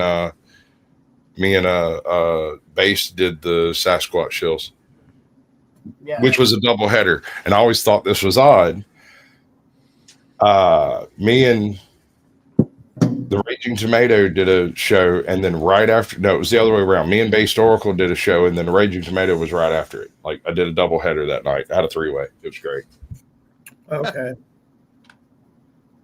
Here's a toast. I drink to your health in company. I drink to your health alone. In fact, I drank to your health so many times, I ruined my own. That's a good one. If one day you become single, nope. Think about it for New York City. Do you see that scrumptious piece of woman meat over there? There's no way that will never be I single. will never go to New York City. Are you fucking kidding me? You got me fucked up, dude. If I'm gonna go to New York City, you could give me $1 million house and I wouldn't move there. That'd be like a studio apartment. I was gonna say one bedroom, one bath. Whatever like it is. Landry's. It'd be like Landry's studio apartment. It will be like Laundry's apartment. Did you say who? It's an inside joke, and you're on the outside. Yeah, you're gonna have to cover the sides to be able to see through the glare. Whatever. I have a philosophy in life. If I can't riz them with the tism, I'll blind them with brilliance. If I can't blind them with brilliance, I'll baffle them with bullshit. And if that doesn't work, roofies? Well, I mean, roofies are always there. Every time, we need to talk backstage. I knew a chick one time. It was really weird and some weird drugs. I already know the story. I already know the story. Oh, good. I don't have to reiterate it. It's one of the strangest experiences of my life. If you get a second, send it to me. All I gotta say about that is you need to hang out with better people. I agree. I do now. I do. I mean, I'm here. I do now. Better people. No, I'm not out there doing the things. I don't think that answered my question. I didn't know you had a question. I said, were you roofied? No. You don't have to roofie a chick who takes them herself. Yeah, Who brings them with her. We'll discuss it offline. Like it's not. You gotta message me somehow, some way. I'm gonna end this in a few minutes. Dusty, are you gonna do a live stream? Literally just started one. Okay. By the way, it's a joke. It's a joke. Hello. Hi. What's a joke? So you're saying that if she was single, you would not fly her out to New York? Oh yeah, but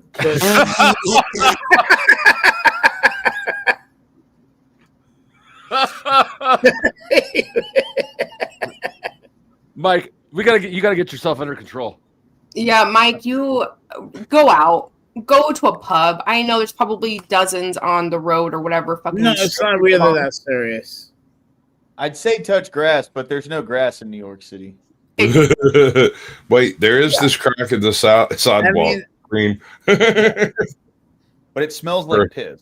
There are three blades of grass there that he can touch physically. Go touch that dandelion growing out the sidewalk. Right? Yeah. All right, let me do the thing so we can thing. But Caucasian, if you ever want to write me, you can find me on, I don't know if you have Instagram. Are you hitting on me, madam? No, I'm saying about, because I want to know this story. I want to know the story. I'm fixing to end this. I'm going to spend 15 minutes here, and then I'm going to go join Dusty. I'm going to rate He was everybody. hitting on me, but I guess Sasquatch wins this round. It's Hey, just the Dusty, swagger, I'm bro. probably going to join yours if you'll allow me. All right, so I won this round. We'll see. Drop the StreamYard backstage so that everybody can go over there. But I got to stick around here for like the next few minutes to get this to actually save and all that shit. I'm actually not opening the panel yet. I But might. you do you, boo-boo.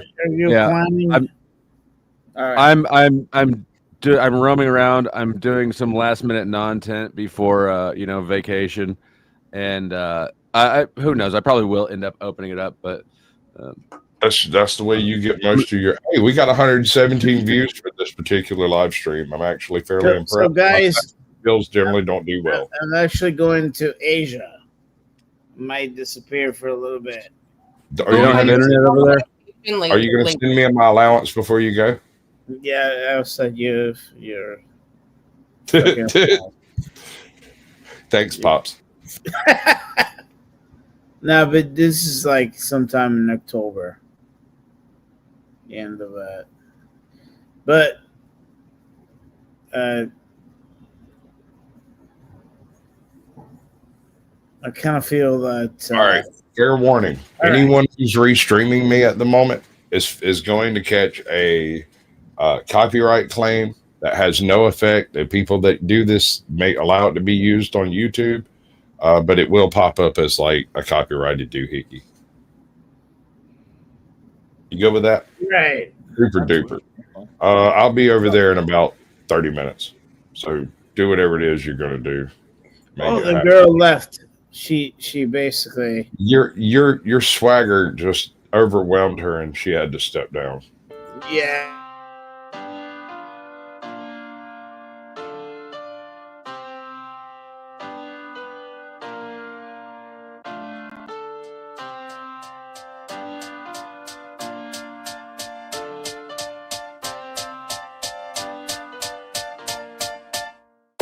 Welcome to space. What were you expecting? It's a dangerous place. Thank you for investing. Go there for your rota, there for your orders. Fill up these quotas, we'll bill for your quarters. Report to your foreman, but watch for marauders. Cause if you get eaten, there's fees for your mourners. Prosperity's there in the care of magnates. In halcyon heaven awaits. Did you think it was supposed to look like the poster? It mostly does, oh, if you'd only read closer. Just 10 short years to a new frontier. Snooze as you cruise and you'll wake up here. You've been trapped in that ship for an awful long time, so perhaps you have simply forgot what you signed. Oh, honestly, did you not read the colony policy that defined you as company property? That wavers your say in autonomy. The conglomerates got you in lock and key. We put the dollar back into idolatry. If you're upset, you can rent an apology. We are a family forged in bureaucracy. No I in team, but there's con in economy. Were you expecting adventure? Were you hoping for fun? My friend, you're indentured and pleasure's exempt from your tenure. So venture back down to your slum.